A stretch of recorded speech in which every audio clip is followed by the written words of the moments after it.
আজকে আমরা শিখব জোড় ও বিজোড় সংখ্যা, মৌলিক ও যৌগিক সংখ্যা নিয়ে। গুণনীয়ক এবং গুণিতক কাকে বলে, সরলীকরণ বা সরল অঙ্ক, গড় নির্ণয়, দশমিক মুদ্রা সম্পর্কে ধারণা ও স্থানীয় মানের কিছু অঙ্ক শিখব। স্থানীয় মানের যোগ কি করে করতে হয়, স্থানীয় মানের গুণ এবং ভাগফল। আজকে আমরা শিখব জোড় ও বিজোড় সংখ্যা। এবারে আমরা জানব যে জোড় ও বিজোড় সংখ্যাটা আসলে কি। জোড় ও বিজোড় সংখ্যা কি? যে সমস্ত সংখ্যাকে 2 দ্বারা ভাগ করা যায় তাদের বলা হয় জোড় সংখ্যা, আর যে সমস্ত সংখ্যা 2 দ্বারা ভাগ করা যায় না, অর্থাৎ 2 দ্বারা বিভাজ্য নয়, তারা হচ্ছে বিজোড় সংখ্যা। 2 দ্বারা বিভাজ্য সংখ্যা হচ্ছে জোড়, এবং যে সমস্ত সংখ্যা 2 দ্বারা বিভাজ্য নয় তারা হচ্ছে বিজোড় সংখ্যা। এখানে আমি একটা উদাহরণ লিখেছি। বন্ধুরা, সবার প্রথমে আমরা এই সংখ্যাটি দেখব সেটা জোড় সংখ্যা কিনা। এবার জোড় সংখ্যা কিনা সেটা যাচাই করার জন্য আমাদেরকে এই সংখ্যাটাকে 2 দিয়ে ভাগ করতে হবে, তাহলেই বোঝা যাবে এই 244 জোড় না বিজোড়। শুরু করছি। 2 4। এবার একে আমরা ভাগ করব 2 দ্বারা।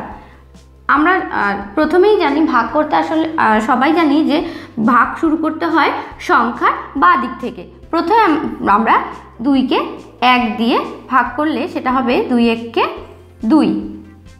2 এর থেকে 2 বিয়োগ হলে 0, কোনো সংখ্যা নামবে না, পরের সংখ্যাটি নামবে। আবার 2 দ্বারা যদি এই 4কে ভাগ করা হয় তাহলে 2 2 4, বিয়োগ করলে মিলে গেল, পরের সংখ্যা নামবে। আবার 2 2 4। তাহলে 244 কিন্তু 2 দ্বারা বিভাজ্য, তাই এই সংখ্যাটি হচ্ছে 244 সংখ্যাটি কিন্তু জোড় সংখ্যা।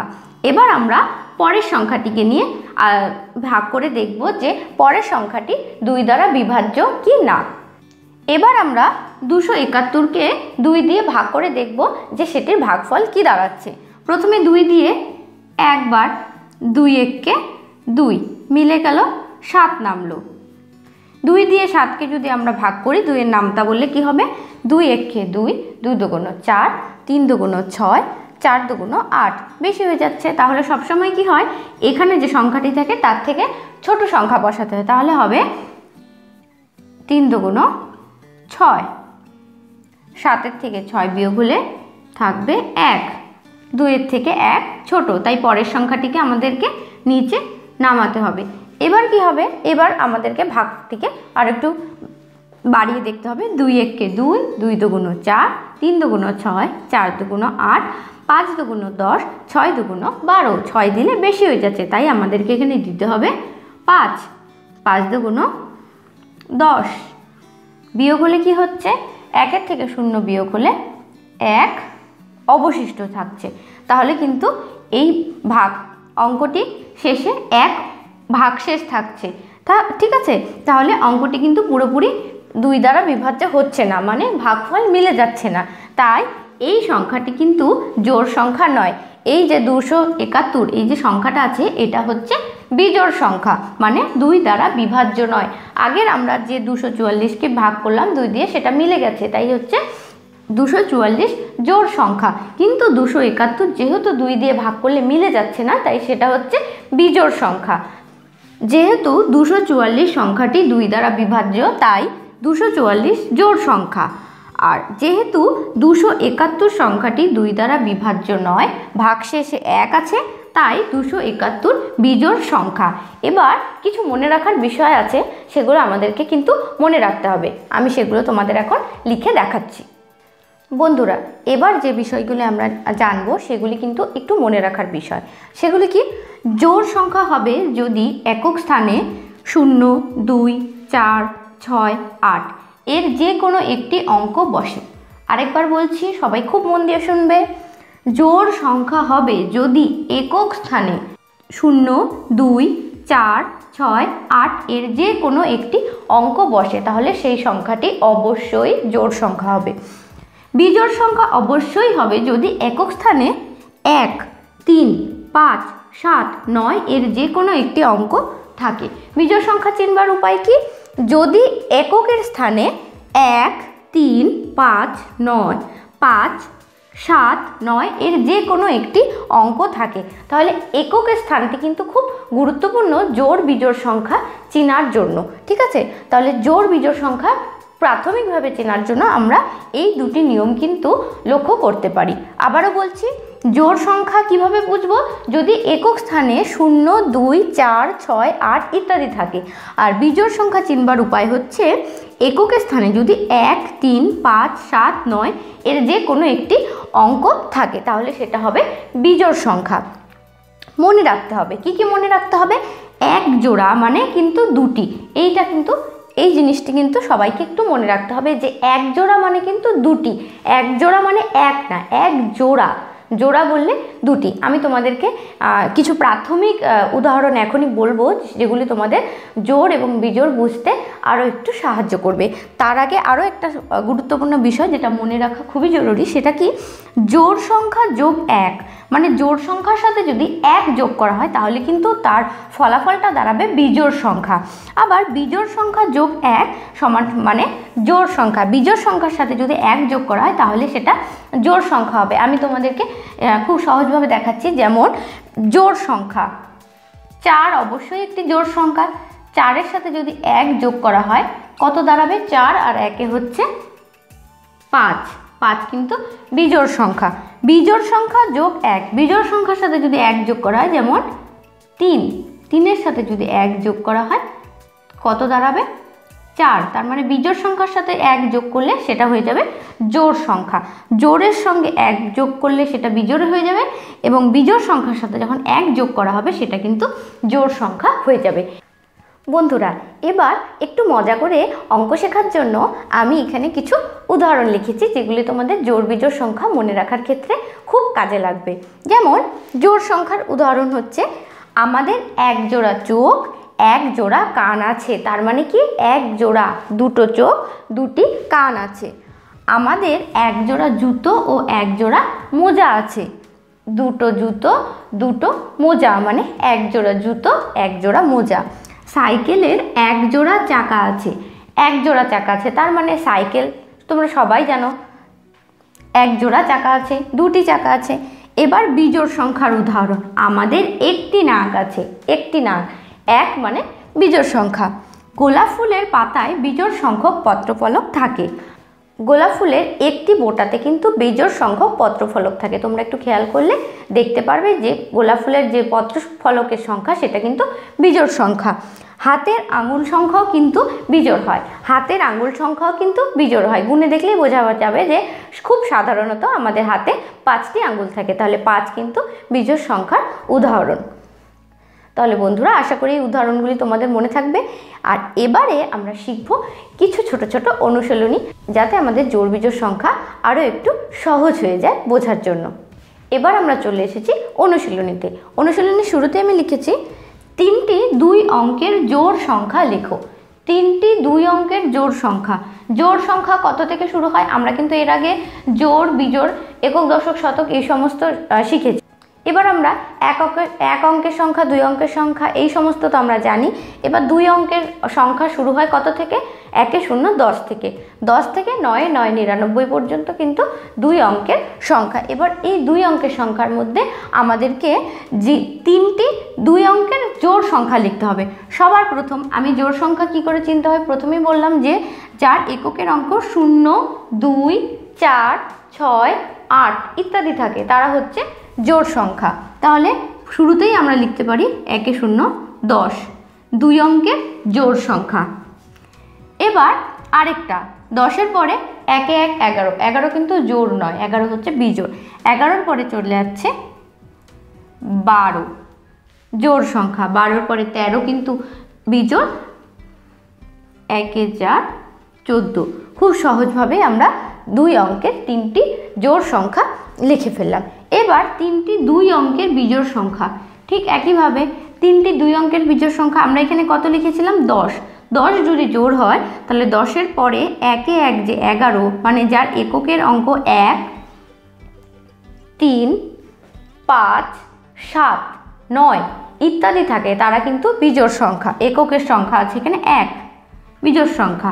11-র পরে 12 জোড়, 1-এ 3 13 কিন্তু বিজোড়। 13-র পরে 14 যদি জোড় হয় 1-এ 5 15। তিনটি 2 অঙ্কের বিজোড় সংখ্যা হলো 11 13 15, আর তিনটি 2 অঙ্কের জোড় সংখ্যা হলো 10 12 14। বন্ধুরা এখানে যে জোড় বিজোড় বা বিজোড়ের থেকে বিজোড় বিয়োগ করলে কি হয়, জোড়ের সাথে জোড় গুণ করে কি হয়, বিজোড় এবং বিজোড় যোগ করে কি হয়, জোড়ের থেকে বিজোড় ভাগ করলে সেটা কি হয়, কিছু কিছু ছোট ছোট সংখ্যার মাধ্যমে আমি তোমাদের সেগুলো দেখাবো। জোড় বিজোড়, জোড় সংখ্যার সাথে বিজোড় সংখ্যা, জোড় সংখ্যা যেরকম আমি লিখলাম 10 যোগ বিজোড় সংখ্যা, বিজোড় কত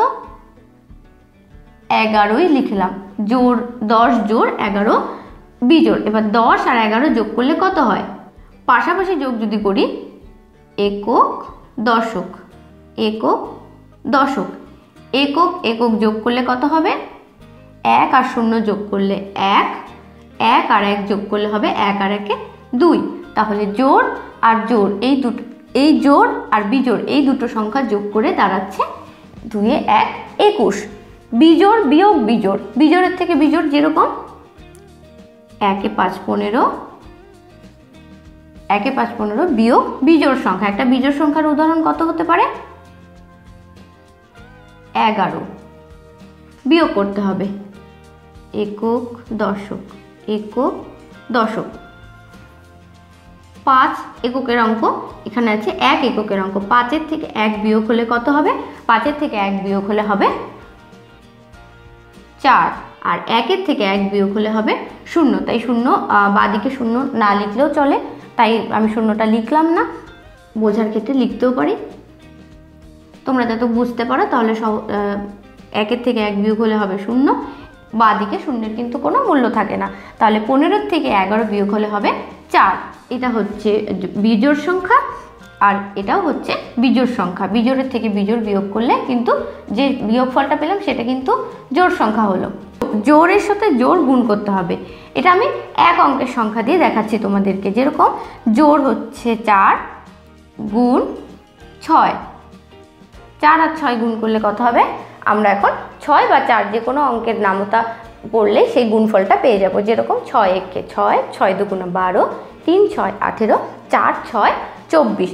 এই যে জোড় আর এই দুটো জোড় সংখ্যার গুণফল 4 6 24।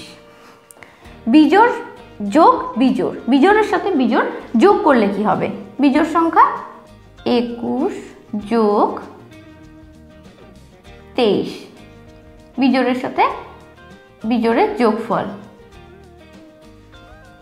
একক আর একক যোগ করব, 3 আর 1-এ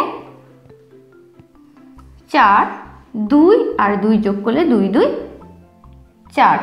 তাহলে এই বিজোড় আর এই বিজোড় সংখ্যা দুটি যোগ করলে এর যোগফল 4-এ 4 44। 44ও কিন্তু জোড় সংখ্যা, দুটি বিজোড় সংখ্যার যোগফলও কিন্তু জোড় সংখ্যায় বেরোলো।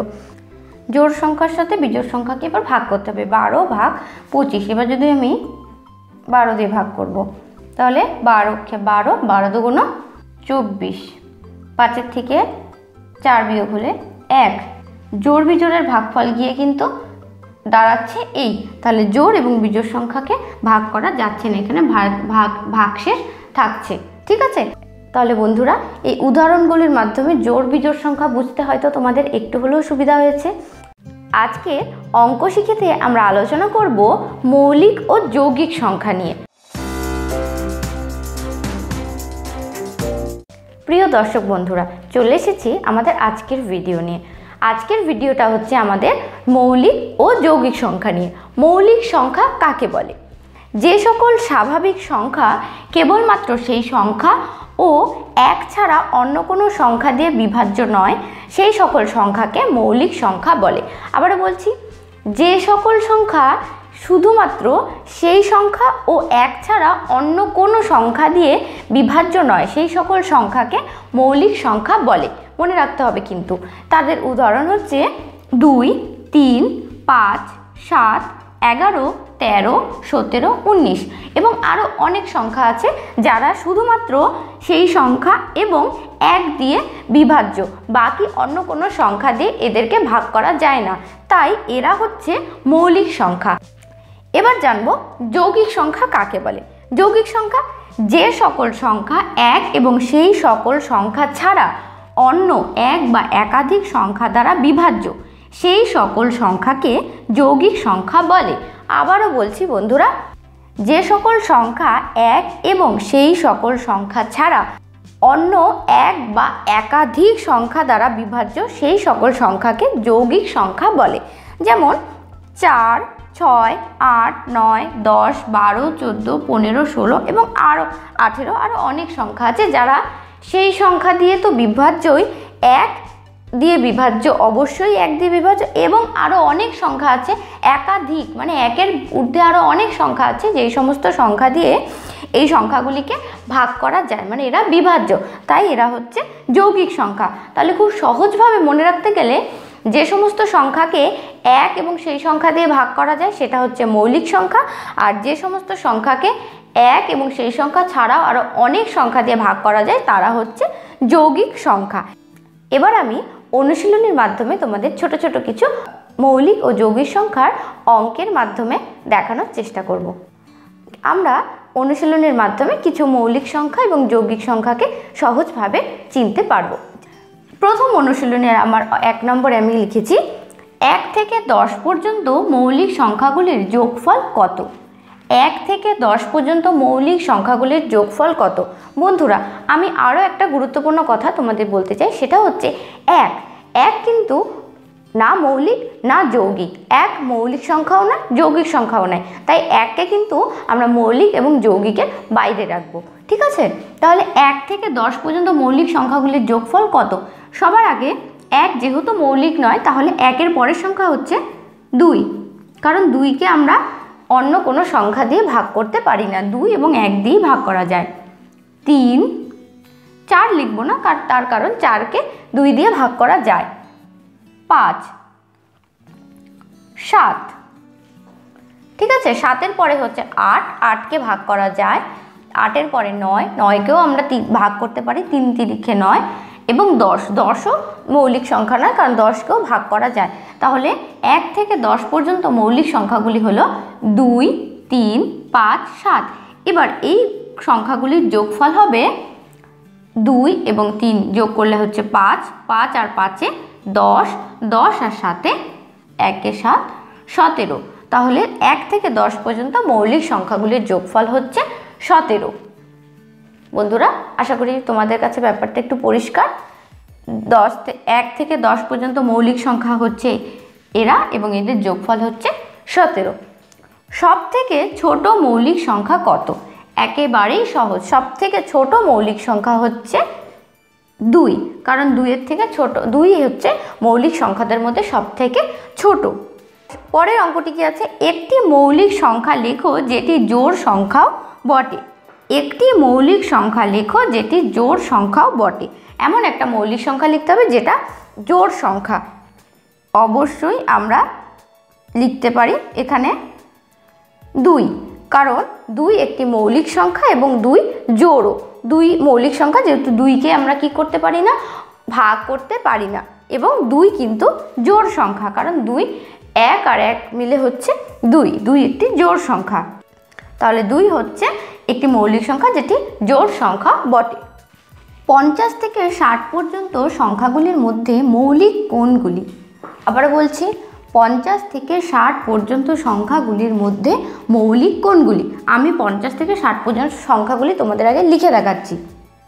50, 51, 52, 53, 54, 55, 56, 57, 58,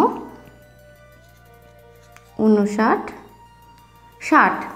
তোমরা সবাই যদি একটু খেয়াল করে দেখো, এখানে শুধুমাত্র 53 এবং 59 বাদ দিয়ে বাকি যতগুলি সংখ্যা আছে প্রত্যেকটি সংখ্যাই কিন্তু কোনো না কোনো সংখ্যা দ্বারা বিভাজ্য, এবং এরা প্রত্যেকেই অন্য অন্য সংখ্যা দিয়ে এদেরকে ভাগ করা যায়। তাই এই সংখ্যা দুটি বাদ দিয়ে বাকি সংখ্যাগুলি কিন্তু যৌগিক, কিন্তু বাকি এই সংখ্যা দুটি হচ্ছে মৌলিক, কারণ এই সংখ্যা দুটি মানে 53 এবং 59 এই সংখ্যা দুটিকে আমরা শুধুমাত্র এই সংখ্যা এবং 1 দিয়ে ভাগ করতে পারি, বাকি অন্য কোনো সংখ্যা দিয়ে এদেরকে ভাগ করা যায় না। তাই এরা হচ্ছে, এই দুটি সংখ্যা হচ্ছে মৌলিক। পরের সমস্যা, 1 সংখ্যাটি মৌলিক না যৌগিক? আমি একটু আগে কিন্তু তোমাদের বলেছি যে 1 মৌলিক ও নয়, যৌগিক ও নয়। ঠিক আছে, এটা জানো, তোমাদের একটু মনে রাখতে হবে যে 1 কিন্তু মৌলিকও না যৌগিকও না। তাহলে বন্ধুরা, এই ছিল আজকে আমাদের একটা ছোট্ট অনুশীলনী। আজকে আমরা শিখব গুণনীয়ক এবং গুণিতক কাকে বলে এবং গুণনীয়ক এবং গুণিতক বের করার কিছু সহজ উপায় এবং ছোট ছোট কিছু নিয়ম, যেগুলি মনে রাখলে আমাদের গুণনীয়ক এবং গুণিতক জানতে কোনো অসুবিধা হবে না। গুণনীয়ক কাকে বলে? গুণনীয়ক কাকে বলে? কোনো পূর্ণ সংখ্যা যে সংখ্যাগুলির দ্বারা বিভাজ্য অর্থাৎ ভাগ করলে ভাগশেষ থাকে না, সেই সংখ্যাগুলিকে প্রথম সংখ্যাটির গুণনীয়ক বলে। আবারও বলছি, সবাই একটু মন দিয়ে শুনবে। কোনো পূর্ণ সংখ্যা যে সংখ্যাগুলির দ্বারা বিভাজ্য অর্থাৎ ভাগ করলে ভাগশেষ থাকে না, সেই সংখ্যাগুলিকে প্রথম সংখ্যাটির গুণনীয়ক বলে। এবার আমরা উদাহরণের মাধ্যমে বুঝব। যেমন 12 সংখ্যাটি 1, 2, 3, 4, 6, 12 দ্বারা বিভাজ্য, মানে 12 সংখ্যাটিকে 1 দিয়ে, 2 দিয়ে, 3 দিয়ে, 4 দিয়ে, 6 দিয়ে এবং 12 দিয়ে ভাগ করা যায়। কিভাবে? কারণ 12 ভাগ 1, 12কে 12, 12 ভাগ 2, 2 দিয়ে যদি আমরা ভাগ করি 12কে, একদমই সহজ, 2 একে 2, 2 দুগুণ 4, 3 দুগুণ 6, 4 দুগুণ 8, 5 দুগুণ 10, 6 দুগুণ 12। তার মানে 6 দিয়ে 12 এবং 2 এর ভাগফল কিন্তু 6 হবে। 3 দিয়েও একইভাবে 12 ভাগ 3 মানে 3 4 12, 4 দিয়েও 12কে ভাগ করা যায়, 3 4 12, 12কে 6 দিয়েও ভাগ করা যায়, 6 দুগুণ 12 এবং 12কে 12 দিয়েও ভাগ করা যায় 12।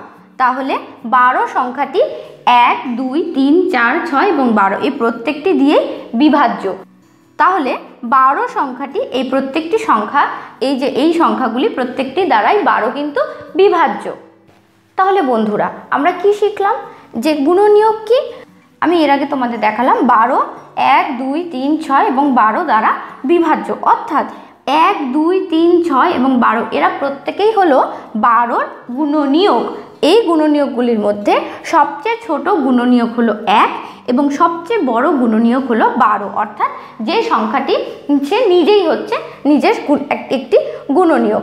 আবারও কিন্তু তোমরা একটু মন দিয়ে খেয়াল করবে, গুণনীয়ক মানে যে সংখ্যাগুলি দ্বারা বিভাজ্য অর্থাৎ যেই সংখ্যাগুলি দিয়ে ভাগ করলে মিলে যাবে সেই সংখ্যাটির গুণনীয়ক। তার মানে 12র গুণনীয়ক হলো 1, 2, 3, 6, 12। 12 মানে প্রত্যেকটি সংখ্যাকে 1 দিয়ে ভাগ করলে অবশ্যই মিলবে এবং সেই সংখ্যাটি দিয়ে ভাগ করলে অবশ্যই মিলবে। সবচেয়ে ছোট গুণনীয়ক হলো 1 এবং সবচেয়ে বড় গুণনীয়ক হলো 12, অর্থাৎ সেই সংখ্যাটি নিজে, মানে যদি 12র বদলে এখানে যদি অন্য কোনো সংখ্যাও থাকতো তাহলে একই হতো, কারণ সেই সংখ্যাটিকে 1 দিয়ে ভাগ করলেও মিলে যেত এবং সেই সংখ্যাটি দিয়ে ভাগ করলেও মিলে যেত। এই নিয়মগুলি কিন্তু একটু খেয়াল রাখলে গুণনীয়ক কি তাহলে তোমাদের বুঝতে অসুবিধা হবে না। এবার আমরা চলে আসব গুণিতক। গুণিতক কাকে বলে এবং গুণিতক কি করে আমরা বের করব। বন্ধুরা, এবার আমরা জানবো গুণিতক কাকে বলে এবং গুণিতক কি করে বের করতে হয়। গুণিতক কাকে বলে? কোনো পূর্ণ সংখ্যাকে 1, 2, 3, 4 এবং যত খুশি সংখ্যা আছে তা সংখ্যাগুলি দ্বারা গুণ করলে যে গুণফল পাওয়া যায় ওই গুণফলগুলিকে প্রথম সংখ্যাটির গুণিতক বলে। আবারও পড়ছি, কোনো পূর্ণ সংখ্যাকে 1, 2, 3, 4, 5, 6, 7 যত সংখ্যা আছে যা সেটা দিয়ে গুণ করলে যে গুণফল পাওয়া যায় ওই গুণফলগুলিকে প্রথম সংখ্যাটির গুণিতক বলে। সবচেয়ে ছোট গুণিতক হলো সেই সংখ্যাটি নিজে, আর সবচেয়ে বড় গুণিতক কিন্তু পাওয়া যাবে না, কারণ সবচেয়ে বড় গুণিতক সেটা যে কোনো সংখ্যা, যত বড় সংখ্যা হতে পারে, তাই সেটা পাওয়া যাবে না, সেটা যত বড় যত খুশি হতে পারে। যেমন এখানে উদাহরণে আছে 12 এর গুণিতকগুলি হলো 12, 24, 36, 48, 60, 72 এবং আরও পরপর যত খুশি হতে পারে, কারণ 12কে আমরা যা দিয়ে গুণ করব সেই গুণফল যেটা আসবে সেই গুণফলটাই হলো 12র গুণিতক। এখানে 12র গুণিতক 12, যেমন 12, 12কে 12, 12 গুণ 2, 12 দুগুণ 24, 12 গুণ 3, 3 12 36, 12কে 4 12 48, 12 গুণ 5, 5 12 60। এভাবে 12র সাথে যত সংখ্যা গুণ করতে থাকবো যে গুণফলগুলি বেরোবে সেটাই হচ্ছে 12র গুণিতক। বন্ধুরা, আশা করি গুণনীয়ক এবং গুণিতক তোমাদের কাছে একটু হলেও পরিষ্কার। গুণনীয়ক হলো যে সংখ্যাগুলি দিয়ে ভাগ করলে ভাগশেষ থাকবে না, সেটা হচ্ছে গুণনীয়ক। আর গুণিতক হচ্ছে যে সংখ্যাকে একটি পূর্ণ সংখ্যাকে গুণ করলে 1 2 3 4 গুণ করলে যে গুণফল পাওয়া যাবে সেটা হচ্ছে গুণনীয়ক। বা একটি সংখ্যাকে 1 2 3 4 5 6 দিয়ে গুণ করলে যে গুণফলগুলি পাওয়া যাবে সেগুলি হচ্ছে গুণিতক। তাহলে গুণনীয়ক আর গুণিতক তোমাদের কাছে হয়তো একটু হলেও পরিষ্কার হয়ে গেছে। বন্ধুরা, এবার আমরা ছোট্ট একটু অনুশীলনের মাধ্যমে বোঝার চেষ্টা করব যে আমরা গুণনীয়ক এবং গুণিতক আদৌ শিখতে পারলাম কিনা। 1 নম্বরে আমি যেটা লিখেছি সেটা দেখো কি, 5-এর প্রথম 5টি গুণিতক লেখো। 5-এর প্রথম 5টি গুণিতক, 5-এর গুণিতক কে কে?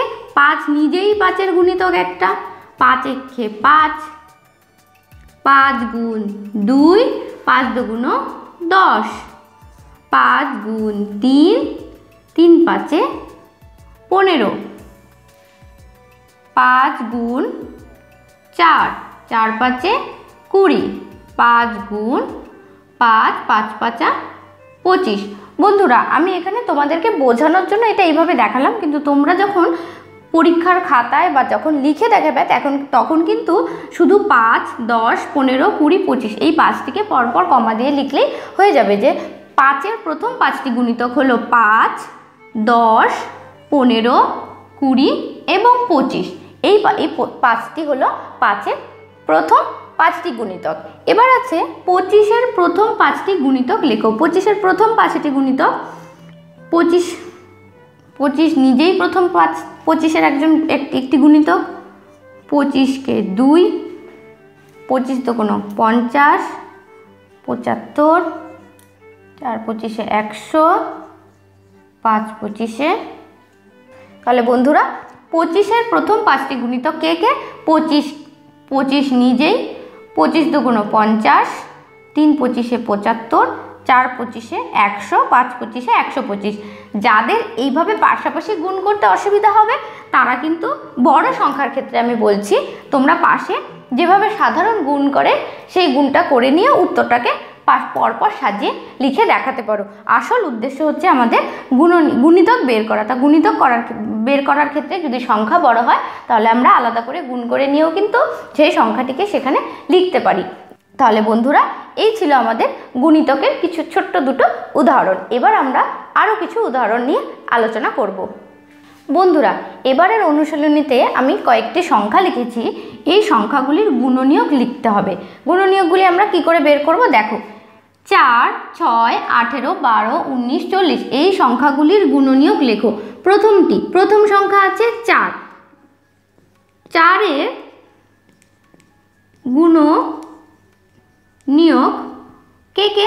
4-এর গুণনীয়ক 1, 2 এবং 4 নিজেই, কারণ 4কে 1 দিয়ে ভাগ করলে মিলে যাবে, 2 দিয়ে ভাগ করলে মিলে যাবে এবং 4 দিয়ে ভাগ করলে মিলে যাবে। তাই 4-এর গুণনীয়কগুলি হচ্ছে 1, 2, 4। পরের সংখ্যা আছে 6, 6-এর গুণনীয়ক কে কে? 1, 2, 3 এবং 6 নিজেই। 6কে 1 দিয়ে ভাগ করলে তো 1 তো সবার প্রত্যেকেরই গুণনীয়ক হতে হবে এবং 6 নিজেও, এবং তার সাথে সাথে 2 এবং 3 দিয়ে ভাগ করলে 6 মিলে যাবে, তাই 6 এর গুণনীয়ক 1 2 3 6। পরের সংখ্যা আছে 18। 18 এর গুণনীয়ক কে কে?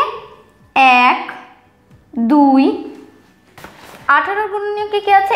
1 2 3 6 এবং 18 নিজে। 18কে 1 2 3 6 এবং 18 এই প্রত্যেকটি সংখ্যা দিয়ে যদি ভাগ করা যায় তাহলে ভাগফল মিলে যাবে। তাহলে 18 গুণনীয়ক হচ্ছে এই সংখ্যাগুলি। পরের সংখ্যা আছে 12। 12 এর গুণনীয়ক কে কে? 1 2 3 4 6 এবং 12। এই সংখ্যাগুলি দিয়ে যদি আমরা 12কে ভাগ করি তাহলে 12 মিলে যাবে, তাই 1 2 3 4 6 এবং 12 এরা হচ্ছে 12 গুণনীয়ক। এবার আছে 19। 19 এর গুণনীয়ক কে কে? 19 এর গুণনীয়কের ক্ষেত্রে কিন্তু আমরা এতগুলি সংখ্যা পাবো না, তার কারণ 19কে 1 দিয়ে ভাগ করলে মিলবে এবং 19কে 19 দিয়েই ভাগ করলে মিলবে। বাকি কোনো সংখ্যা দিয়ে যদি আমরা ভাগ করি, যেমন 1 2 3 4, যেমন 2 3 4 দিয়ে ভাগ করলে কিন্তু 19 মিলে যাবে না, তাই 19 এর গুণনীয়ক 19 1 এবং 19। এর পরের সংখ্যাটি আছে 40। এই সংখ্যাটির গুণনীয়ক কে কে? 1 2 4 5 8 20 এবং 40। এরা প্রত্যেকেই কিন্তু 40 এর গুণনীয়ক, কারণ 40কে যদি আমি এই সংখ্যাগুলি দিয়ে ভাগ করি তাহলে ভাগফল মিলে যাবে। বন্ধুরা, তোমরা যদি একটু কষ্ট করে এই প্রত্যেকটি নিয়ম এবং কিছু কিছু সংখ্যা যদি তোমরা নিজের থেকে তৈরি করে ভাগ করে এবং গুণ করে দেখার চেষ্টা করো তাহলে কিন্তু তোমরা আরও নতুন নতুন আরও অনেক অনেক সংখ্যার গুণনীয়ক এবং গুণিতকও বের করতে পারবে। বন্ধুরা, আজকের ভিডিওতে আমি একটা মজার জিনিস অ্যাড করেছি, সেটা হচ্ছে আমি আজকের অনুশীলনীতে 1 2 3 4 5খানা সমস্যা রেখে দিলাম তোমাদের জন্য। যদি আমার ভিডিওটা তোমাদের কারোর ভালো লাগে বা কারোর কাজের মনে হয় তাহলে এই কয়েকটি সমস্যার সমাধান, মানে 60 এর কতগুলি গুণনীয়ক পাওয়া যাবে, 2 এর কয়টি গুণনীয়ক ও কি কি, 12 এর 2 অঙ্ক বিশিষ্ট সবচেয়ে বড় গুণিতকটি কত, 16 ও 17 এর প্রথম 3টি করে গুণিতক লিখো, 30 এর গুণনীয়কটি কি হবে। এই কয়েকটা অঙ্ক আমি তোমাদের জন্য রাখলাম। যদি তোমাদের মনে হয় যে অঙ্কগুলি তোমরা নিজেরাও ঘরে বসে করতে চাও বা করলে তোমাদের কোনো সমস্যার সমাধান হয় তাহলে কিন্তু খুব ভালো হয়। তাহলে এই সমস্যাটা থাকলো তোমাদের জন্য। যদি কারো মনে হয় যে অসুবিধা হচ্ছে আমাকে কমেন্টের মাধ্যমে জানাবে, আমি সমস্যার সমাধান তোমাদেরকে কমেন্টের মাধ্যমেই জানিয়ে দেব। তাহলে বন্ধুরা, এই ছিল আজকের ভিডিও আমাদের গুণনীয়ক এবং গুণিতক। আজকে আমরা আলোচনা করব সরলীকরণ বা সরল অঙ্ক। কেমন আছো প্রিয় দর্শক বন্ধুরা? আশা করি সবাই ভালো আছো, সুস্থ আছো। বন্ধুরা, আজকে আমরা চলে এসেছি আমাদের নতুন ভিডিওতে অঙ্ক শিখির আরও একটা ভিডিও নিয়ে। সরল অঙ্ক কী করে করতে হয় সেটা আজকে আমরা আমাদের ভিডিওতে শিখবো। তাহলে বন্ধুরা, সময় নষ্ট না করে শুরু করছি আজকের ভিডিওটি। সরলীকরণ করতে হলে প্রথমে আমরা জানতে হবে যে সরলীকরণ আসলে কি। আমরা প্রত্যেকেই যোগ বিয়োগ গুণ ভাগ প্রত্যেকটি আলাদা আলাদাভাবে করতে শিখেছি এবং জানি। এবার যোগ বিয়োগ গুণ ভাগকে একত্রে করার যে নিয়মটা সেটাকেই বলা হয় সরলীকরণ। যখন এই সবগুলি নিয়মকে একই ক্ষেত্রে, মানে একটি অঙ্কতে পেয়ে যাই তখন সেই অঙ্কটাকে আমরা বলবো সরল অঙ্ক বা সরলীকরণ। এবার এই সরল অঙ্ক করার কিন্তু কিছু নিয়ম আছে। কি নিয়ম? এই যে যোগ বিয়োগ গুণ ভাগ কাকে আগে এবং কাকে পরে করতে হয় সেটা আমাদের জানতে হবে। সবার আগে আমাদেরকে করতে হবে ভাগের কাজ। ভাগের অংশটিকে আগে আমাদের করে নিতে হবে, তারপরে করতে হবে গুণের কাজ, তারপরে যোগের কাজ, সবশেষে বিয়োগের কাজ। তাহলে ভাগের কাজ সবার প্রথমে, তারপরে গুণের কাজ, তারপরে যোগের কাজ এবং সবশেষে বিয়োগের কাজ। এইভাবে পরপর করে আমরা অঙ্কগুলিকে সমাধান করে থাকব। অনেক ক্ষেত্রে কিন্তু আবার নিয়মটি একটু আলাদা হবে, তার কারণ 2 নম্বর অঙ্কটিতে আমরা দেখতে পাচ্ছি এই অঙ্কটি করার ক্ষেত্রে আমরা সেটা বুঝতে পারবো। সেখানে কি করতে হবে? ভাগের আগে গুণের কাজটিকে আমাদের করে নিতে হবে। কারণ মনে রাখতে হবে ভাগের বাঁ দিকে, মানে ভাগের আগে বাঁ দিকে যদি গুণ থাকে তাহলে সেক্ষেত্রে আমরা গুণের কাজটিকে আগে করে নিতে পারি। এবার বন্ধুরা আমরা প্রথমের অঙ্কটি যেটি আছে, প্রথম 1 নম্বরের যে অঙ্কটি আছে সেই সমস্যার সমাধানটি করে আমি তোমাদেরকে দেখাচ্ছি। এবার প্রথম অঙ্কটিতে কি আছে, 25 ভাগ 5 গুণ 3 যোগ 7 বিয়োগ 5। এবার এই অঙ্কটি শুরু করব। সরল অঙ্ক করার শুরুতেই সবার আগে আমাদেরকে একটা সমান সমান দিতে হবে। এবার নিয়ম অনুসারে আমাদের প্রথমে কি করতে হবে, প্রথমে ভাগের কাজ করতে হবে, মানে এই অংশটুকুকে আগে করে নিতে হবে। 5 দিয়ে যদি আমরা 25কে ভাগ করি তাহলে তার ভাগফল হবে 5। 5 দিয়ে 5 5 25, এখানে ভাগফলটা আমরা লিখব, তারপরে পরের অংশটি যেরকম আছে সেরকমটি তুলতে হবে। এবার ভাগের কাজ শেষ। এবার পরের লাইনে আমাদের কি করতে হবে, একইভাবে সমান সমান দিয়ে গুণের কাজ করতে হবে, মানে 5-এর সাথে 3কে গুণ করতে হবে। 3 আর 5-এর গুণফল হবে 15 যোগ 7 বিয়োগ 5। চলে যাব তারপরের অংশে। এবার করতে হবে আমাদেরকে যোগের কাজ, মানে 15-এর সাথে 7কে যোগ করতে হবে। 15-এর সাথে 7 যোগ করলে 16, 17, 18, 19, 20, 21, 22। এবার 5, যোগের কাজ শেষ। এবার আমরা করব বিয়োগের কাজ সব শেষে। তাহলে 22-এর থেকে 5 বিয়োগ হলে কত হবে বন্ধুরা, 17। তাহলে এটাই হচ্ছে এই অঙ্কের উত্তর। আর আমাদের সরল করে আমরা যে উত্তরটি পেলাম, মানে সরল ফল, সেটা হবে 17। বন্ধুরা এবার আমরা আরেকটি উদাহরণ নিয়ে আলোচনা করব। এখানে যেরকম আছে, আমরা সরল করার সময় কি শিখেছিলাম যে কোনো ক্ষেত্রে ভাগের আগে যদি গুণ থাকে, মানে ভাগের বাঁ দিকে যদি গুণ থাকে, সেক্ষেত্রে আমরা কোনো ক্ষেত্রে গুণটাকে আগে করে নিতে পারি। তাহলে এখন কি করা হবে, আমি অঙ্কটা একবারে করে তোমাদেরকে বোঝাচ্ছি। প্রথমে আমরা গুণের কাজটা করে নিয়েছি। 8 আর 9-এর গুণফল হচ্ছে 72। তারপরে যেরকম আছে অঙ্কটাকে ভাগ 18 বিয়োগ 2 যোগ 1। পরে কি করা হয়েছে, 72-এর সাথে 18 ভাগ করা হয়েছে, ভাগের কাজ করা হয়েছে। এখানে 18-এর সাথে 72কে ভাগ করে ভাগফল পাওয়া গেছে 4। 4-এর পরে বিয়োগ 2 যোগ 1। এবার কি করতে হবে, এবার আগে যোগের কাজ, তারপরে বিয়োগের কাজ, মানে 4 বিয়োগ যোগের কাজ, 2 আর 1-এ 3। এবার 4-এর থেকে 3 বিয়োগ হলে উত্তর হবে 1। তাহলে বন্ধুরা এই ছিল আমাদের দ্বিতীয় উদাহরণটি। বন্ধুরা সরল অঙ্ক করার সময় আরও একটা গুরুত্বপূর্ণ বিষয় হচ্ছে বন্ধনীর ব্যবহার। বন্ধনী কি, এখানে আমি 3 রকমের বন্ধনী কিন্তু তোমাদেরকে মানে বোর্ডে লিখে দেখিয়েছি।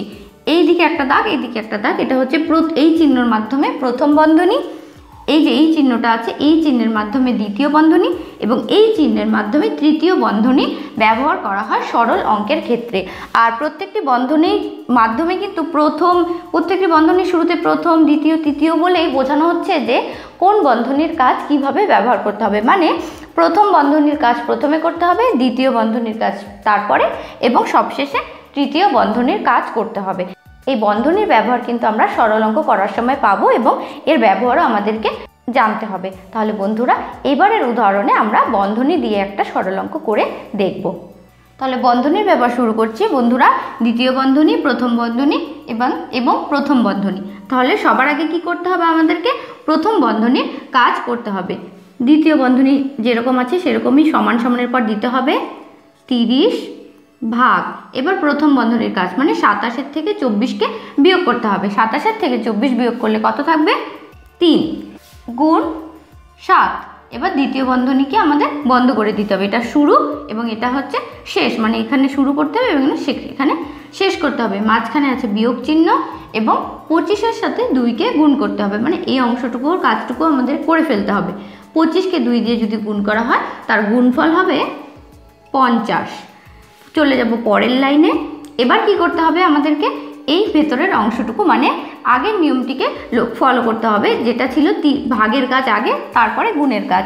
দ্বিতীয় বন্ধনী দিয়ে আগে ভাগের কাজ, মানে 3 দিয়ে 30কে ভাগ করতে হবে, মানে ভাগফল 10 গুণ 7। আবার আগের বারের মতন দ্বিতীয় বন্ধনী বন্ধ করে দিয়ে লিখে ফেললাম। এবার কি করতে হবে, এবার গুণের কাজ, মানে 7 দিয়ে 10কে গুণ করতে হবে, তাহলে দ্বিতীয় বন্ধনীর কাজটি সম্পূর্ণ হয়ে যাবে। 7 দিয়ে 10কে গুণ করলে তার গুণফল হবে 70 বিয়োগ 50। এবার পরের লাইনে 70-এর থেকে 50 বিয়োগ করলে তার উত্তর হবে 20।